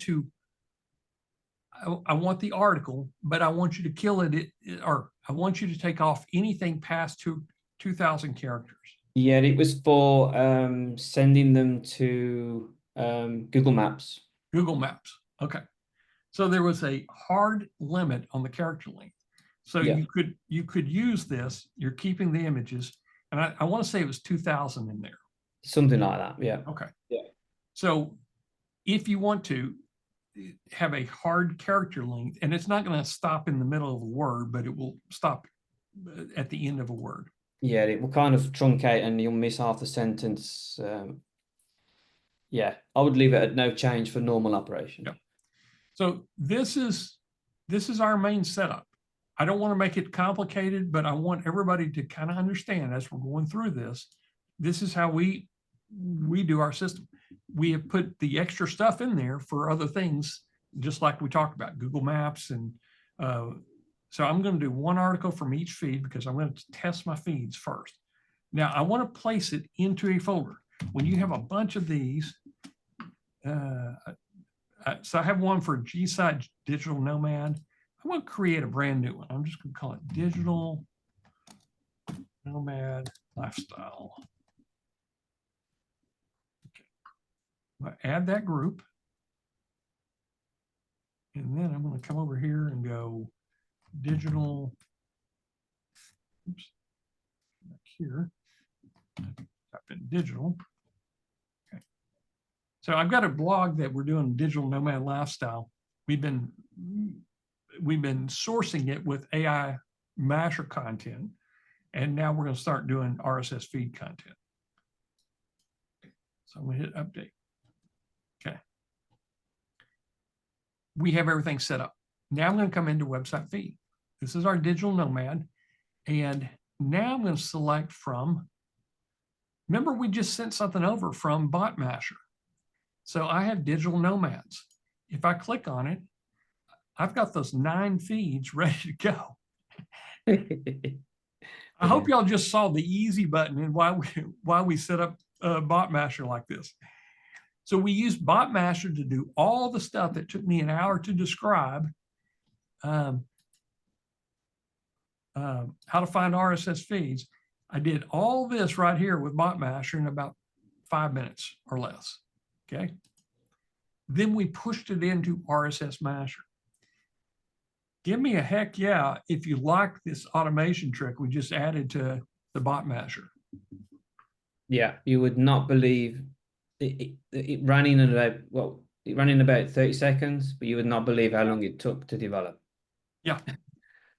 This has, and I'll give you guys an idea. I've been asking Wayne, when are we ready to move to the next bot that we're going to add? Well, we're still working on RSS feed. So Wayne has been tied up with him and his coder have been tied up for about 3 weeks to get this thing working right. It is very important for us that this tool works right because this is the easy button. When we sell this as a feature, that, well, why do I need BotMasher? Well, I just showed you the easy button. Is you can build these all day long. Instead of spending an hour looking for RSS feeds, I just did it in 5 minutes and I got some really good feeds in here. Nomadic Matt, absolutely, I'm going to add him in there. Okay, now it puts it right here kind of as holding area. Nomadic notes, travel, remote, digital nomad adventures. I'm just going to add 3 of them in here just for testing. Digital nomad and a dog. This guy's got some good images with his dog. Okay. I could add all of them in there if I wanted. And Jill asked a good question. How many do you want to put in there? I'm going to start with 3. And I can add more. I've got them sitting here waiting for me. Okay. So add RSS feed to mashes. Now we're putting it into the mash and we got things that we can tell it. Okay. I defaulted to number of articles. I set that up here under settings. Default number of feed articles right here, 1. Okay. So let's go back here. Okay, so that 1 is going to come up here. Let's see how many we could put in here. We could do 50. And we talked about the math. If this is a prolific RSS feed, they do a lot of content. It's in, USA Today. And I put 50 in here and I'm on the agency account, which pulls 48 times. 48 times 50 is going to be 2,400 articles could go in one single day from this one feed. So it's limited to 20 for everyone else. Oh, for us, we get 50, right? Yeah, but to be honest, we never use it because it's too many. It's way too many. And the resource it would take on the server to cope with all the members and all the mashes and all the, it's massive. Yeah. And we found out we was ending up with far too many articles, so we reduced it down. Yeah. And there's a mix, and we'll talk about this on day 2 or day 3, is what's a good mix of RSS feeds versus content that you've written or curated or AI mastered it. The research says 70-30. So 70% where you could feed it with RSS feeds direct in there and put money hooks or whatever. And then 30% you need a unique original content or pillar pages that you either write or AI writes for you or a combination of the above. Okay. That is not a hard, fast rule, but it's why do you use RSS feeds? You do this to put in niche relevant content. So if I'm doing something about digital nomads and I've got these 3 writers that are incredible writing blogs, I'm ready to go. So I've got all 3 of them in here. I'm just going to come over here and say build. And then we're going to come back and talk about it.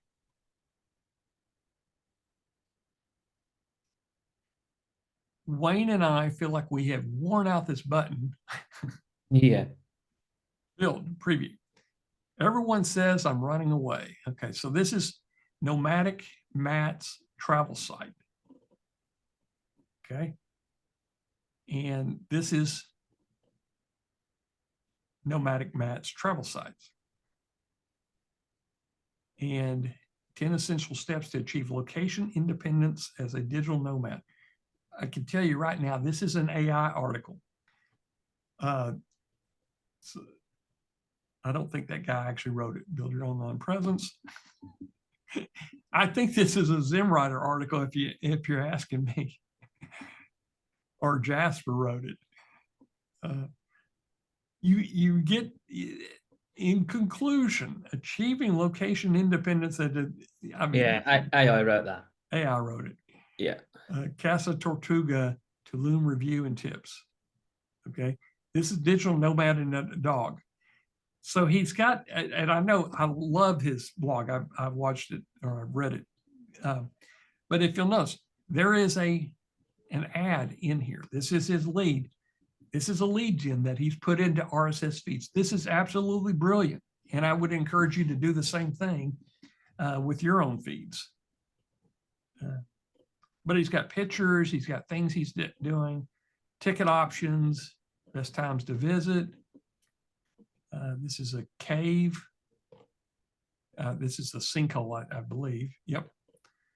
Frequently asked questions, wrap up. Pro tips in your Mexico trips. Okay. So this is a really good article. And me personally, this is up to y'all. I could care less if he has a lead gen inside of my site. I'm using his content to fill in. So I would leave it. Now, using the advanced tab, we could actually remove this. We could come down here and remove, using the advanced tab, we can remove anything that says pro tips for, and anything below that, remove it. Okay, that's what the advanced tab would do for us. Okay, but this is a good article. I have no problem giving him credit for it. Okay, so let's go back and how would we give him credit? So I've got, I think that second one was the website feed, Digital Nomad Adventures. I think he's the one that AI'd me there. So what I'm going to do, I'm going to come over here to hooks. And I'm going to come down below, put my little link cursor right here. And I'm going to do feed post original source. Here's a read more. Okay. So I've got a citation link. Come back over here to build. Preview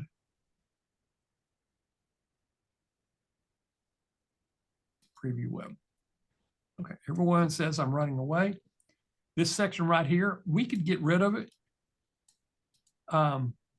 Wayne, is that pulling from the, that is pulling from the description. That's just the bold is the description. It won't actually be in the content when you use the article. Okay, when you post it, it's not going to be there. No. Okay. So, how to travel the world. Here we go.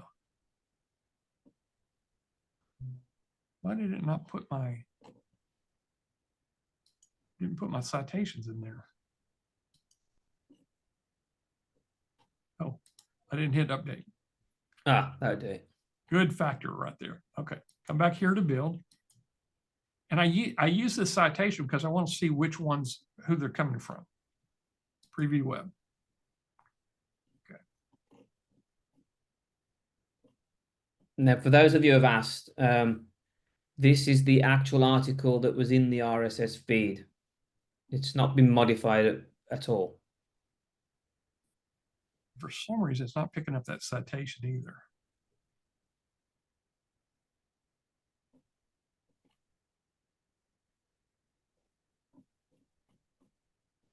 bottom. Oh, I know why. Go back to use the don't use the read more one.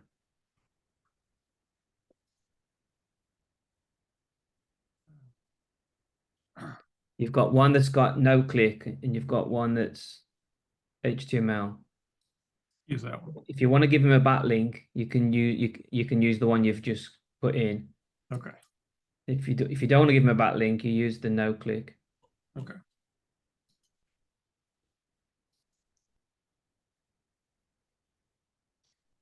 So if you're counting, keeping track at home, I've clicked the build button 4 times, and we still haven't even built this completely through.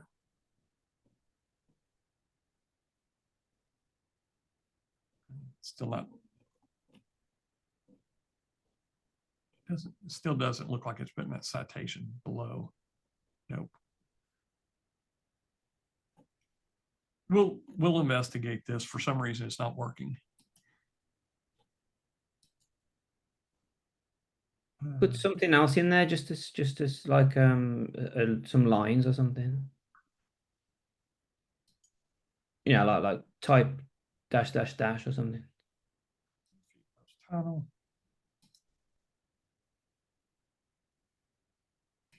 Put in there date or okay.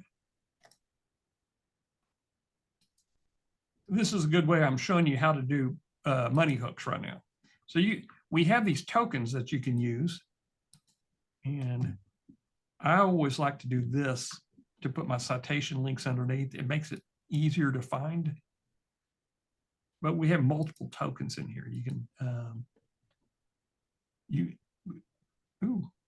these are the AI hashtags. I haven't even used that. But this is where you can grab your listicles, your helpful content, even putting in AI Masher articles. So this is the mashing part that you can add to the bottom or the top. This is before. This is going to put it above the article, and this is going to put it below the article. Okay, come back here to build.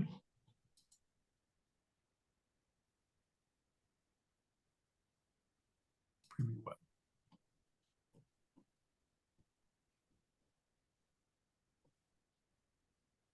Yeah, for some reason it's not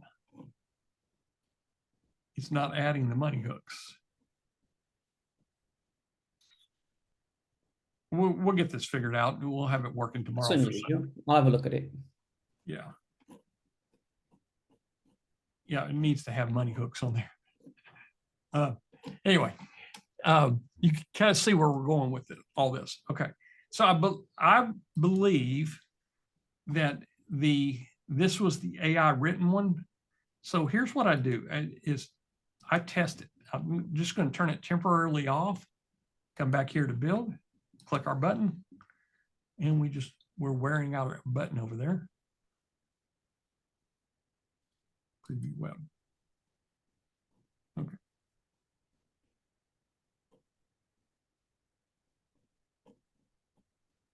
Yeah. So it was the middle one that was AI written. Yep. Okay. So I would come back over here and go, well, let's just go ahead and turn that permanently off. I don't need it. Or better yet, let's just delete it. Actually, I'm going to leave it there because if I add more in here, I don't want to repeat this one again. So I'll just turn it permanently off. Okay. Now these article templates here this is for if you have a scraping template. And we don't, as of right now, we don't encourage using a scraping template. What is a scraping template? It is when it takes this article and instead of using an RSS feed post, it goes back to the original source, grabs that article and scrapes it. So you're actually just copying directly from their website and using it in your website. The only time sorry, go on. The only time you might want to use it is if you're rewriting the article completely, okay, with a reinventor template. So I'm going to avoid this. I just want to use RSS feed post. That RSS feed post, come back to my argument with the weirdo. It means they are syndicating their content to be put anywhere that you can pick up an RSS feed. That's what RSS, really simple syndication. So I'm not going to go rip their articles straight from their site. I'm just going to use what they allowed us in permission with the RSS. Great, Wayne, go ahead. Yeah, it was done. So you have to make your own template. So you have to look at the code of the site to try and work out which bit you want to scrape. And it was done so that we could use thin feeds with no content. Yep. But it can get you into a bit of if someone's article isn't in the feed, then effectively you're stealing it.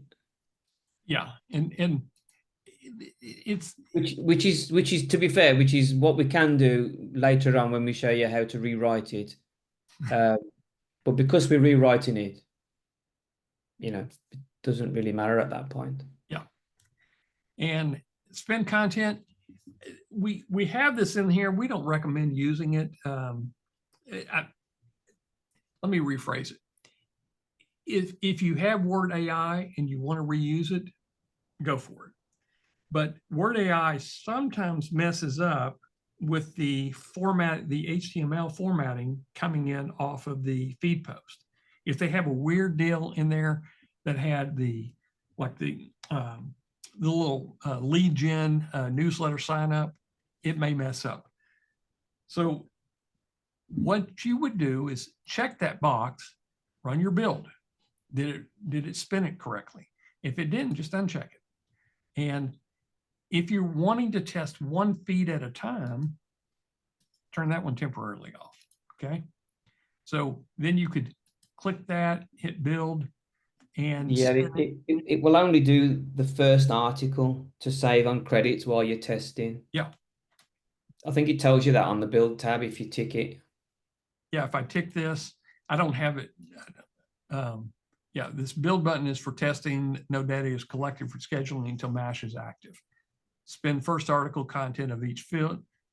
So if you've got Word AI and you want to test it out, check that, hit build, and it will spin that first article to look at. We only have one article we're sending, so that would be the one that it's spun. 2-3 years ago, this is how we get by duplicate content. I think we were the only people that managed to spin an HTML article. Yeah. We were doing some clever magic, which we never explained how we did it. No. But because the world's moved on, it's probably a button we don't check anymore. Yeah. This right here is the reinventor. This is what we're going to go over tomorrow. These are rewriting templates that you can choose. Okay. So let's say I want to use TMZ and I don't want any audio put on there, no summary. It says no, no. So that would be my rewriting template. So I could send this article over to AI Masher. It's going to rewrite it and then send it back to me. Now you can't see it in the build until you make it active and it starts going to your schedule. We're going to cover all this tomorrow, but this is, if you want to rewrite articles, which we would encourage you, rewrite some of these RSS feeds, but find good ones. You don't want to rewrite an article that only has 2 sentences, and you don't want to rewrite an article that has a lot of advertisements and pop-ups and everything else. Influencer blogs rewritten, this is a great one to do with, okay? We're going to show you how to build all these tomorrow, okay? So right now, I'm just going to put it up here to blank. And we'll talk about this tomorrow. Do you want to pull the URL and scrape it? We just told you, don't scrape the original URL unless you're sending it to AI Masher. Yeah. So if you have scrape out, which we have, I think the $6 version a month, it will scrape the URL and make it plain text so that we can rewrite it and then send it back. But we do some special magic when we do this in the image placeholders. if you don't even want to worry about that, just say content. Okay. And we're going to go into detail about these two tabs. So I'm going to turn this off. And by turning it off, I just make it blank. There you go. Okay. So I've got one feed selected, nomadic mat. Come over here, hit build. And so this is how I test individual feeds. I turn everything else off, hit preview web. Okay. Matt is doing a really good job. A nomadic Matt. This is good. Tomorrow we'll have the citation links working correctly, so you'll be able to see what it looks like. Okay. So go back in here. Now, when you are done and you're ready to go and you're happy with all the feeds that you put over there, you would hit finish and activate. But really what I'm doing is I'm going to go back to website feed. I would add in some more feeds in here to test other feeds. Come back there, BotMasher, Digital Nomads, the easy button. And let's go in with, sorry, I'm mute. This is the one I thought, great name. Maybe he's a really clever writer. Okay, add in here. So I only want to look at sorry, I'm mute. So what I'm going to do is just turn this one temporarily off. Okay, come over here to build. And wear out that button right there. If you're counting, I think I'm up to 10. Preview web. 11 virtual Easter ideas for egg sighting and celebration with your team. Okay, now this is Digital Nomad. Virtual, oh, these are virtual Easter egg hunts. Okay, that's kind of clever. Got some good images, great ideas in here. It looks, it doesn't absolutely look like it's AI written because he's got some really good images to match up. So I would probably use it. Okay. So I've got a really good blog post. Now, because this is Easter egg, it's probably, if I wanted to see what other ones look like, come back over here to website feed. Let's go ahead and kick this up to 5 and let's see what the variations are. Build.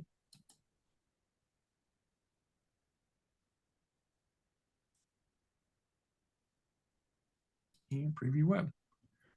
You have Easter eggs. It's a good article. Virtual Earth Day. What is the theme for Virtual Earth Day? So he does a pretty good job in here.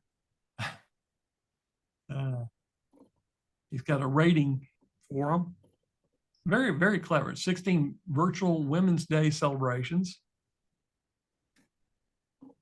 So this would add value to my digital nomad blog. And at the end of each of these is I'm going to give him a citation credit. And it will say, basically, it will come down here. It'll say, this article was originally written on by the, whatever the website name is. If you want to learn more, click the read more button. So I'm giving him a backlink for it. So that's my exchange. I'm going to use your article, but I'm going to give you a backlink directly to the article page. Okay. So when I'm ready, I would hit finish and activate, but I'm going to come back and change this to 1. Are y'all ready to move on? I think we've kind of gone over this really well here. Make this 1 here. So I've got, now I want to go back to that one thing we were talking about. 1 article from each feed. I'm going to do one article. That's the way I like to set mine up. I like to rotate these in so they're not, of course, I'm only doing 1 at a time, so they're not going to really have much influence. Okay. So sitemap, we're going to talk about tomorrow, YouTube feed, AI Masher. Listicles and helpful content. This is where you would pull in listicles that you've already made. I don't have anything on digital nomads. So a listicle is the top 10 computers used by digital nomads. That would, and it would be a list, or the top 5 places to work remotely in South America. So that's where you would do a list. helpful content would be, let's see, I don't think I have anything on home. I'm going to put this on here and we're just going to look at it. Home workout tips. Okay. Helpful content to add to Mash. Number of articles, we're just going to pull one article and we're going to use it as a money hook, meaning I'm going to place it at the bottom. Hopefully I can get it working here. I'll place it right here. And I'm going to say helpful content. Okay. Insert token. It always does this, so just copy it and paste it right there. Let's see what it looks like. For some reason, this may not work today, but it will work tomorrow. Okay, so I should have 2 posts, and they should have helpful content from working out at home. Come on there.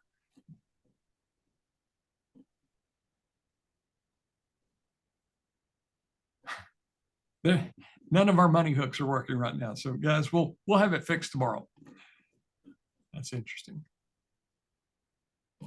Okay. So I can't show you. It must be just in the preview, because I think it's still working when when the server builds everything. Yeah, it'll be working. By tomorrow, it'll be back to normal. Okay. So you should be able to see it just to verify that it works, and we'll have it fixed by tomorrow. Okay. Now, what I did was I hit finish and activate. Is it active? If it's bold, it is active. It is live and ready to go to your schedule. So that's what we're going to talk about next, is schedule. Manage schedules. Now, I don't think I have my digital nomad link in here. Let me check on integrations real quick.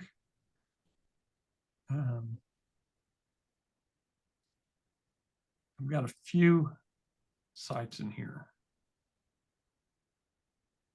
I'm looking for my in the top bit. I don't think it's actually named. Change the content. Contain. Yeah. Guys, if you ever have to use any of our tables, begins with means my description begins with Nomad, but if I say contains, it's looking for Nomad anywhere in the description.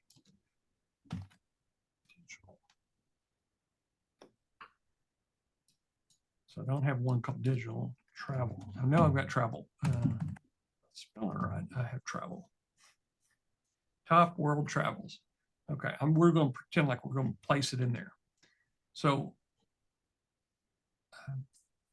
I'm going to go schedule, manage schedules, and we're going to click add. Okay, and I'm just going to call it digital lifestyle. Okay, select the group. It's coming from my digital group, so I'm just going to say digital nomad lifestyle. Okay, select the mash. This is why we keep everything organized, because we have a lot of mashes over time. 1 post per day. This is a template, meaning I've got this set up and I don't think it's actually set up correct. But if I copy this, it's going to post 1 time a day in between the starting time of 7 a.m. and 2200. And it's using Central Time. I've set Central Time as my standard up here in the settings. Okay. Wait time between posts. So if I had 6 posts, it's going to wait at least 34 minutes before it goes to post number 2. And it would wait 34, maybe it's 60 minutes on the 3rd post. But this is the minimum that is going to wait time in there. If I've got a lot, I'm probably going to do at least maybe 70 minutes if I've got 6 in there. I don't want them posting at 6 a.m., 6:01 a.m., 6:02 a.m., because that leaves a footprint that these are auto-posted. I don't want auto-posted footprints. I don't want Google to know this is an auto-posting blog. Not that it's a problem, but you want it to look as humanly natural as possible. So I'm just going to leave it at 1. Okay. This is for a news article. So if you've got something coming from USA Today, you don't want to post news that is 30 days old. You want very current news. So do not post anything that is over 24 hours old. Okay. I hope that makes sense. I seldom ever use this. I'm going to just disable, because I've got some old blog or old feeds that may be 6 months old, but it's good content. And I'm going to put it in my site, and it's going to have a date of when we posted it. Okay. So leave that blank. I have this in here. You can put whatever you want in here. Is it active? You're going to turn this on after you set everything up. Okay. Now, where is it going to go? And what I do is I just put it back in the same group. I may have to actually add it. These are scheduled groups. Nope. Perfect. Okay. So my schedules are all grouped in the same folder as my mashes are grouped together. Okay. Hit update. I've set up the schedule and the timing of it. Now, where am I going to send it? What was the site name that we had? Something travel.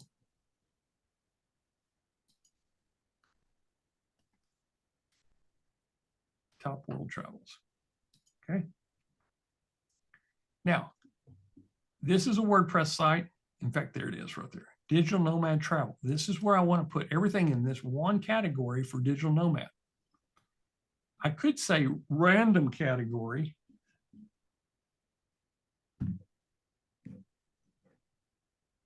And it would just randomly select one, but I'm going to do digital nomad. Jill asked, can we send it to draft if we don't want to publish it? That's the way you would do it. Just click that checkbox.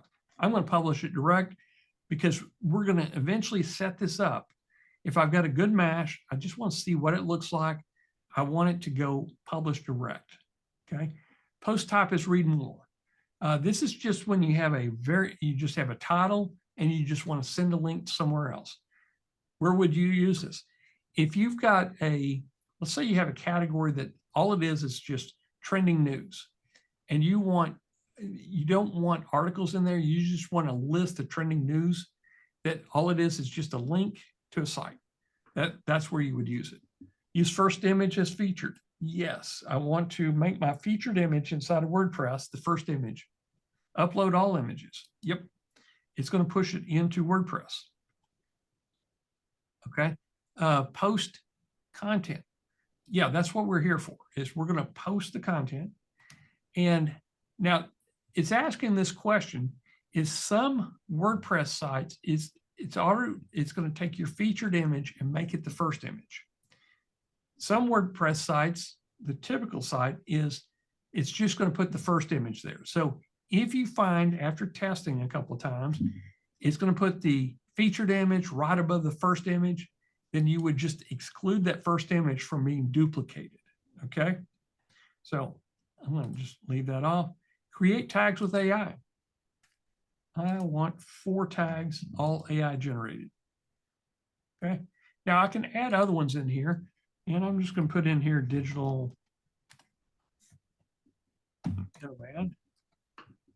These would be WordPress tags, so you wouldn't need the hash. Oh, I don't need the hash. Okay. Good idea.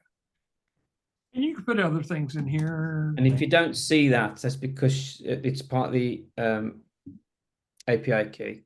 Yeah. Oh, because I'm using. So you can add additional tags in there. Spinning. We used to have spin rewriter. You could, if you still got it, you can put it in there. Spinning, Word AI. I skip all those.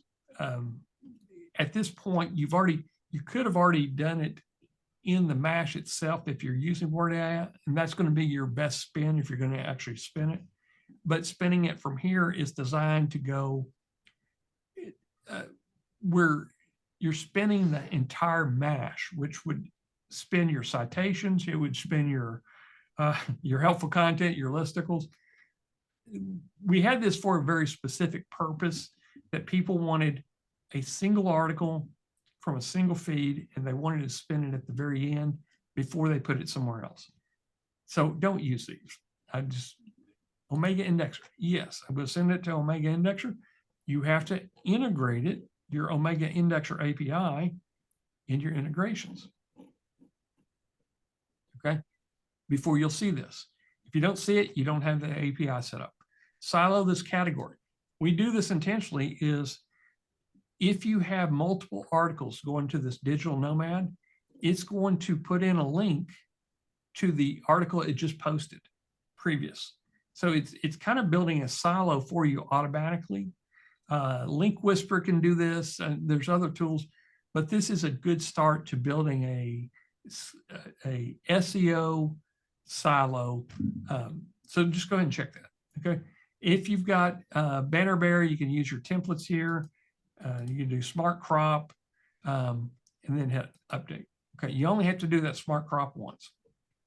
Okay. Now I've got it going to WordPress. Let's syndicate this content and build some backlinks. I'm going to hit add. I'm going to put it into a Masher site, and it's quick view news. Okay. And it's going to go into, it's a digital nomad. So let's just put it into maybe business. Hollywood, home and art, life hacks. I'll put it in life hacks maybe. Okay. And post type. What am I going to syndicate? I'm going to syndicate the WordPress post link.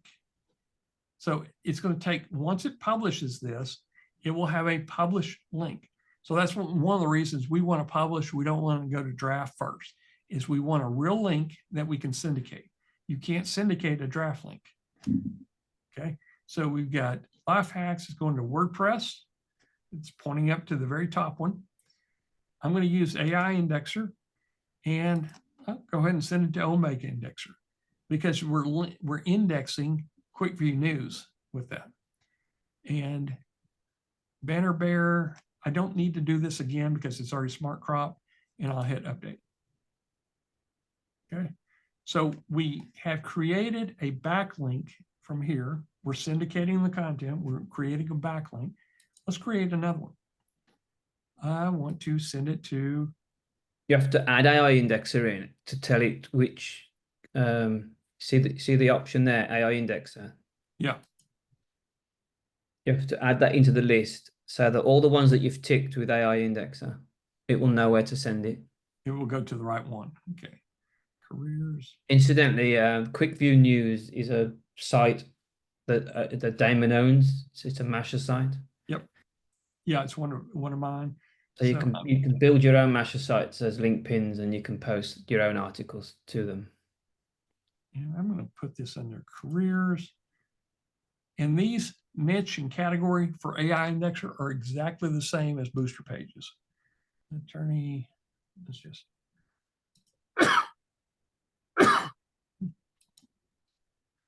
So I don't think I actually have digital nomad in here.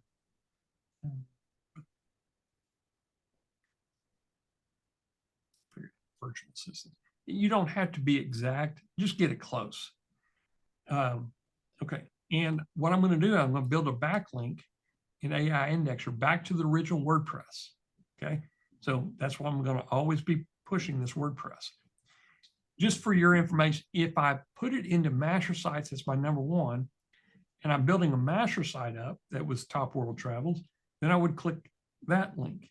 If I want to go back to the original article, I don't want to even build a link, a backlink to here, is I would click that article link, and it would go back to what link was in Digital Nomad Mat or Nomadic Mat. It would go back to the original article link. Now, where you might want to use this is if you're putting your own RSS feed into RSS Masher and you want to build some backlinks to it. This is a way to do it. Okay. But I'm going to do WordPress post link. Hit update. Okay. So now, because I selected AI indexer, it's going to go, well, did you tell us where in AI indexer to put it? Yes, we did. So now that link is going to work correctly. Okay. Now let's do one more. Let's send it to booster pages. Now, Twitter groups, we don't have these anymore.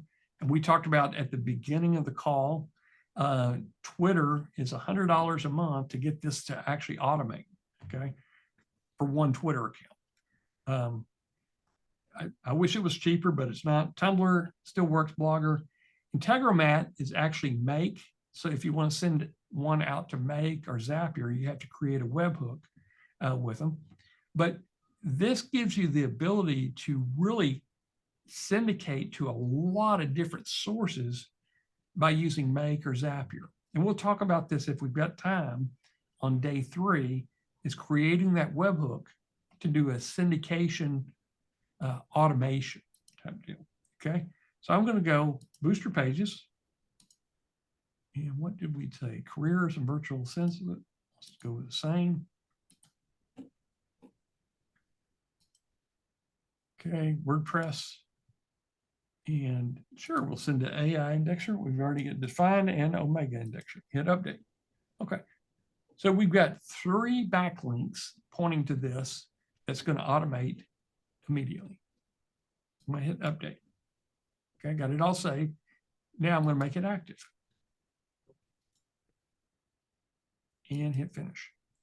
Okay, so in the next few hours, it's going to post that one across. Now, remember we talked about audits. So I'm going to go over audits and then we're going to take some questions here. Collected data. So I want to look, see where are we at on digital? Nomad lifestyle, articles. Okay, we've got those 2 articles right there. They're new, they're waiting to be processed in the schedule. So in the next 30 minutes to an hour, it's going to pick up these articles and it's going to post it across. Okay, so we know that our mash is working correctly, and we can even look at the articles again. Okay, so this is the article it's going to push across. And here's the Easter eggs. Going to push across. Okay. And now, if I want to, I can tag this and say, do not post this. Okay. So if I wanted to, I could eliminate it right here, or I could delete it completely. Maybe I want to hold it for another day, whatever the case may be. This is temporary, this is permanent. Export to CSV. If you're doing an audit for a client, this is where you can export all these. Now you can go in here and say, just give me anything that is ready to post or post it. Okay. So that's one audit table. Here's your post data audit table. So again, we're going to look in digital groups, digital nomad, lifestyle. Here's the schedule. I only have one schedule in there. And this allows you to look, okay, WordPress, what do you have for me? Okay, it's awaiting, it's new, it hasn't posted yet. And when it posts, it will put the date and it will give you the link, and then it will process through Omega Indexer. So nothing is posted yet, but in the next 30 minutes to an hour, you'll see both those articles go across. Okay, so that's your audit table. If you're ever at a loss, before you contact us, look in here to see what's ready to be posted, and look in here to see what has been posted. Okay, questions? I'm at 2 hours and 30 minutes. We've covered a lot of topics up to this point. So we have, just to review, we have gone from website feed to mash, and we did the setup. We didn't do any image replacement. I can go back and show you on that. We set up a hook, which we'll investigate tomorrow, and they'll be working. And I haven't shown you keyword filtering or anchor text or any of this.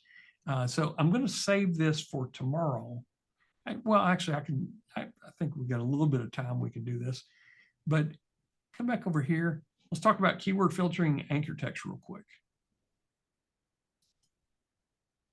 So back to Mashes. We're working on this one. Now, if I say edit, what it does is it's going to make it non-active. So if I just come straight out of here, it just turned off that.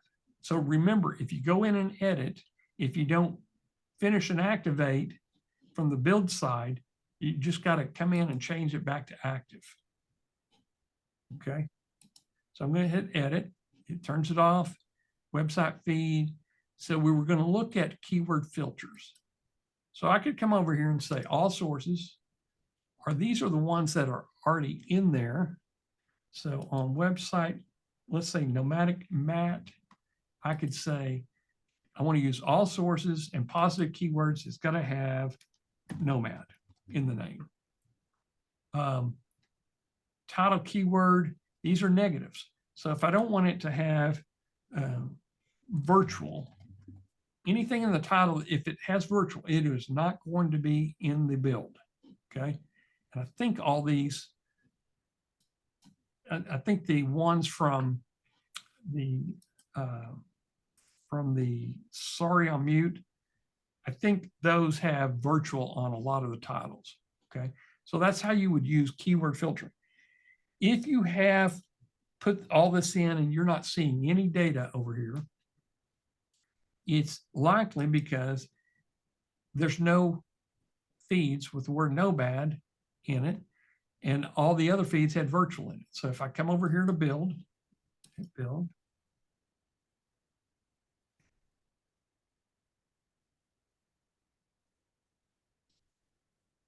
no data found. Okay. Why is it no data found? It's because of my keyword filters. So we're going to take that off and we're going to we'll hit update. So give me all articles except for ones that have the word virtual in there. Hit build again.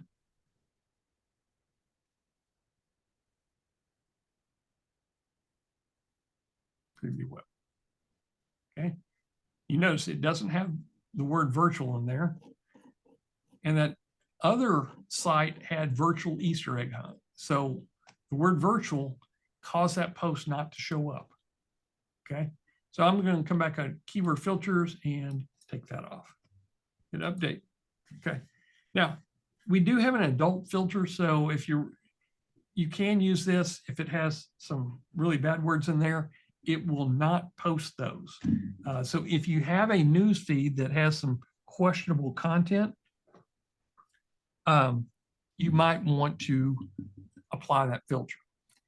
And really, we're back and forth to build, testing everything. Okay, and we'll revisit hooks tomorrow when it's working properly. And what was the other one that we were going to look at? Anchor text. Anchor text. Okay. So we built this anchors in here. Is on all sources, I'm going to look in the content. I'm going to look for the keyword Nomad. Okay.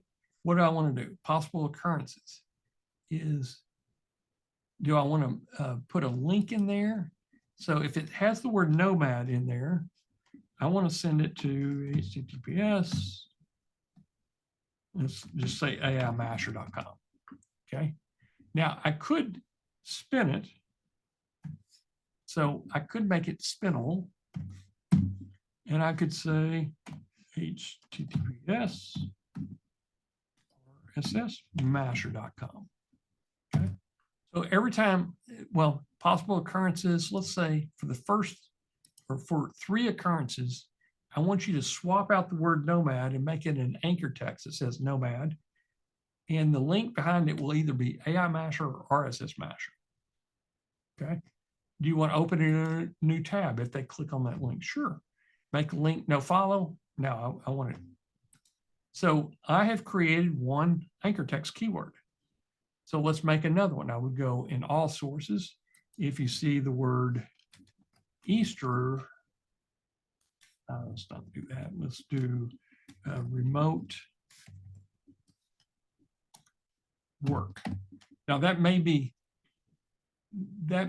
not be in either of the two articles, but again, I could say, let's go to https BotMasher.com. Okay. And possible occurrences. Let's just do it one time. Now, if I leave it 0, it's going to, Wayne, if I leave it 0, it's going to rotate between 1 to 3 keyword replacements.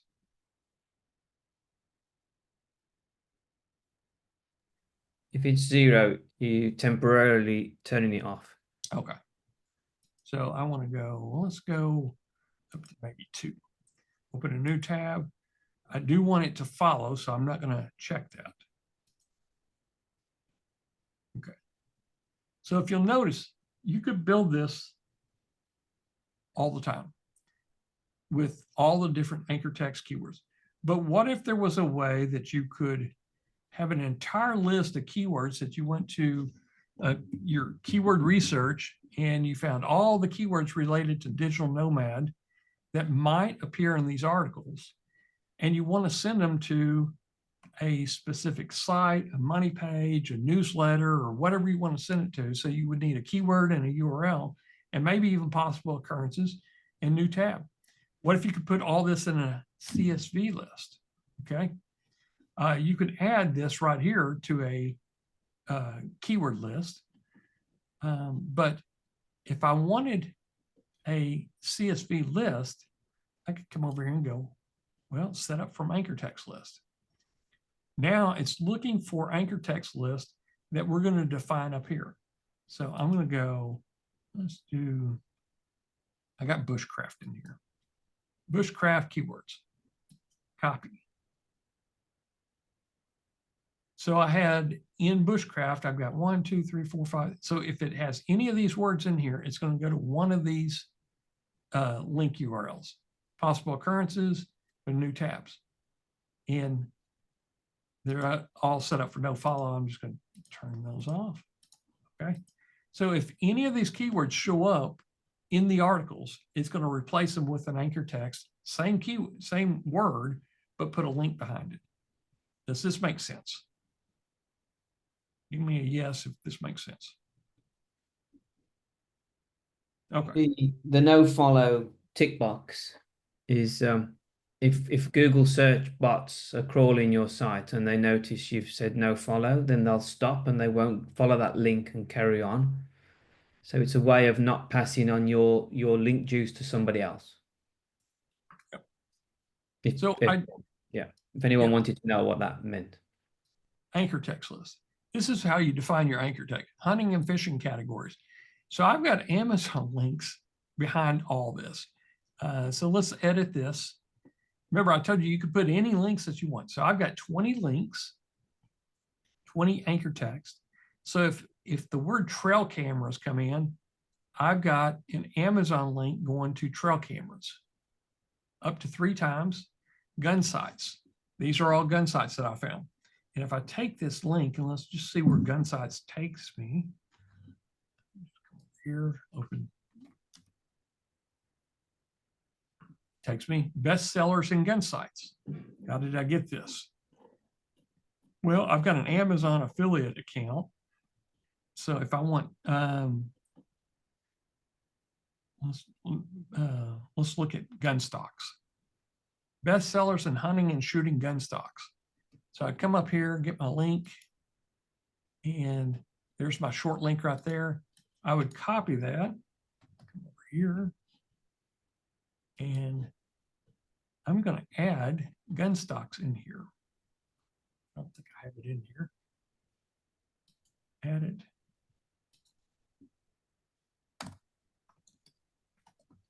Gun stocks. Okay, here's my URL. Let's do 3 times. Open a new tab and update. Okay, that's how easy it is to update your list. So I've got 21 anchor text.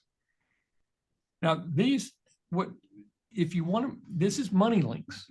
Okay, so they find air guns and they click the link and it's going to take them over to probably bestseller air links. bestseller in air guns. Let's see. Amazon bestsellers in air guns and accessories. Okay.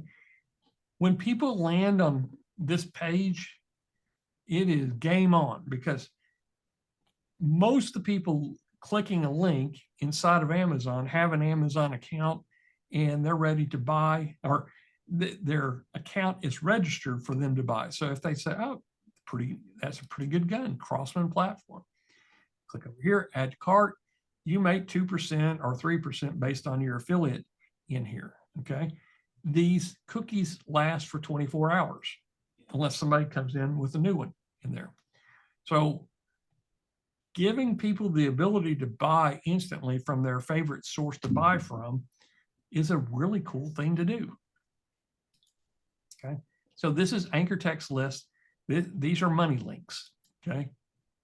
And that's why I name them like this, so I know what's in these anchor text. Bushcraft keywords, if I go into that, it is giving me bushcraft tips. This is one of my websites here. I'm not making money, but I'm building backlinks to it. Okay. So generic keywords test, this was just testing. And again, if you don't want that list, you can always just hit delete. Okay. So back to this, we went over keyword filters, anchor text, and we're going to skip this to day 3, build and preview. We've done a schedule. We did a direct posting to our WordPress. We syndicated to a Masher site, a booster page. I didn't do Blogger or Tumblr, but I did AI Indexer. Okay. Jill asked a good question. Will it add those links to any article in the feed? That is correct. If you have it set to manage mash, edit anchors.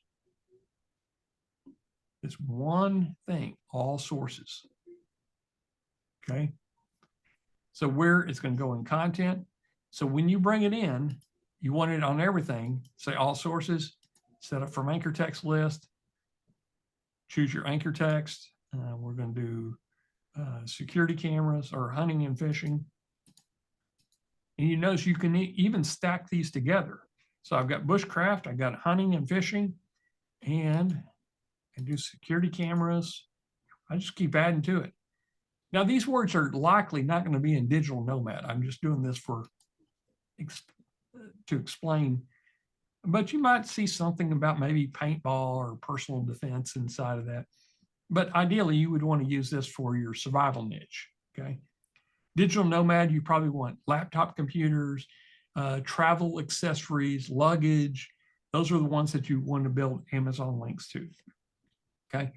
But if you want, I only want it to go on this one, then you notice it changed tables on me.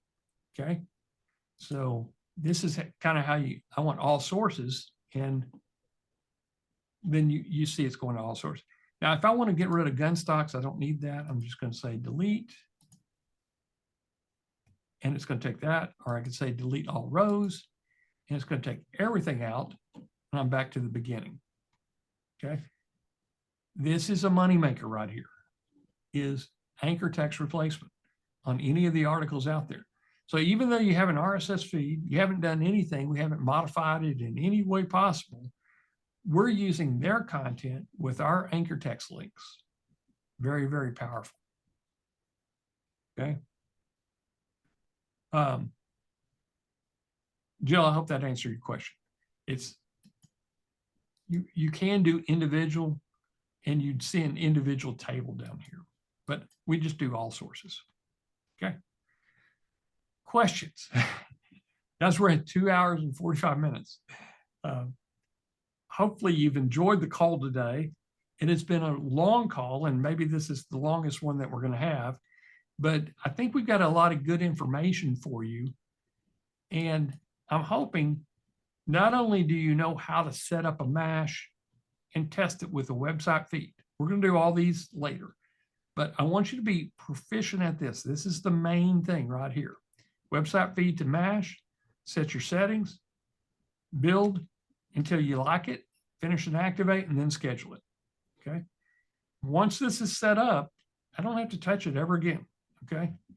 Unless I want to come in, replace anchor text, or I want to do something to the mash itself, or I find that the feed is no longer active anymore. Okay. So tomorrow we'll talk about AI Masher, listicles, helpful content, and so we'll be good on that. I also hope your takeaway from it is how to read an XML to determine if it's a good feed or a bad feed. Okay, good, bad. And the 5 ways of how to find an RSS feed. So at the bare minimum, you find a domain that you like, check the Chrome extension, see if it has a feed, click on the feed, see if it has content, and you're looking for that content section that has content in it. Okay. Feed spot, all this, or if you've got BotMasher, use this. Okay. Wayne, any final questions? Yeah, we're going to cover rewriting tomorrow. That's going to be the primary emphasis tomorrow, is how do you take RSS feed content and rewrite it? And how do you do RSS campaigns, reinventor templates, and all the good stuff with AI Masher? So we're going to spend a lot of time in AI Masher tomorrow so that you know how to do the rewrites and you know how to do RSS campaigns. Okay. Paul asked about the Notion link. Let me give that to you. It is a link here. I've got a Rocket link to it. In fact, let me just give you the Rocket link. It's easier.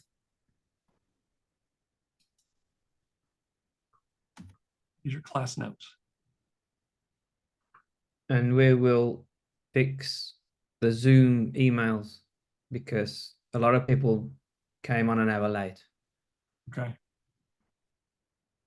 Yeah, it was probably set on Eastern time.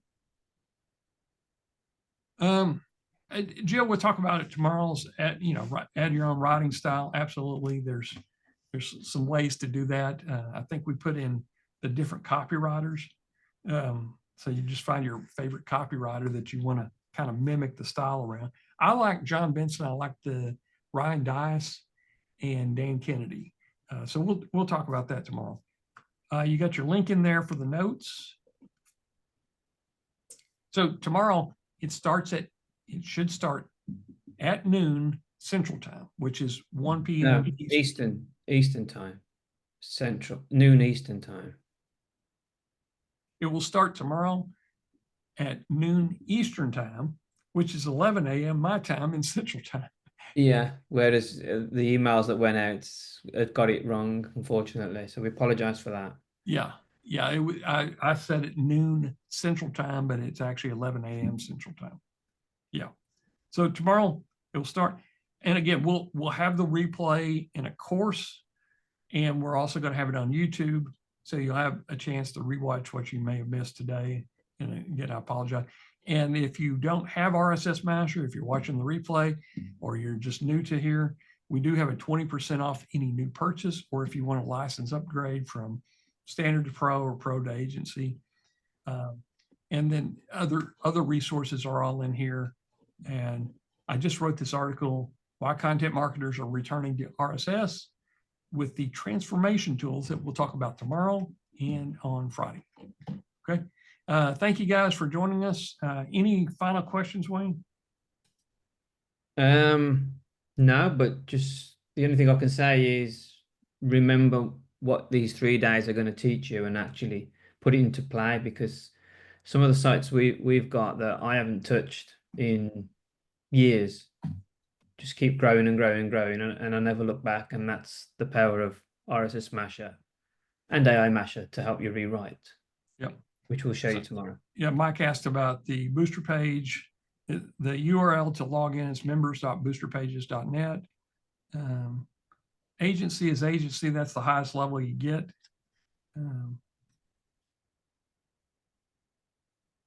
Yep. And if you want BotMasher, of course, if you've already got BotMasher, the login is BotMasher, members.botmasher.com. And if you just want booster pages, just take off the members and it's boosterpages.net. Same for BotMasher.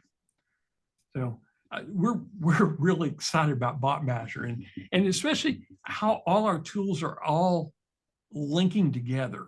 And I hope y'all appreciate that too, is our whole design concept is based around set it and forget it.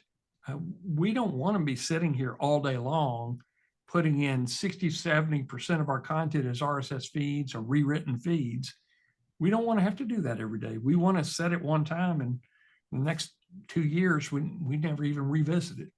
And it's automatically added anchor text links, call to actions, listicles, everything that we want in there. So thank you for joining us, and I think I'm talked out today. And save your questions for tomorrow, and we'll try to catch them at the end of the day tomorrow when we talk about AI Masher and RSS Masher. So thank you. Bye-bye. Bye.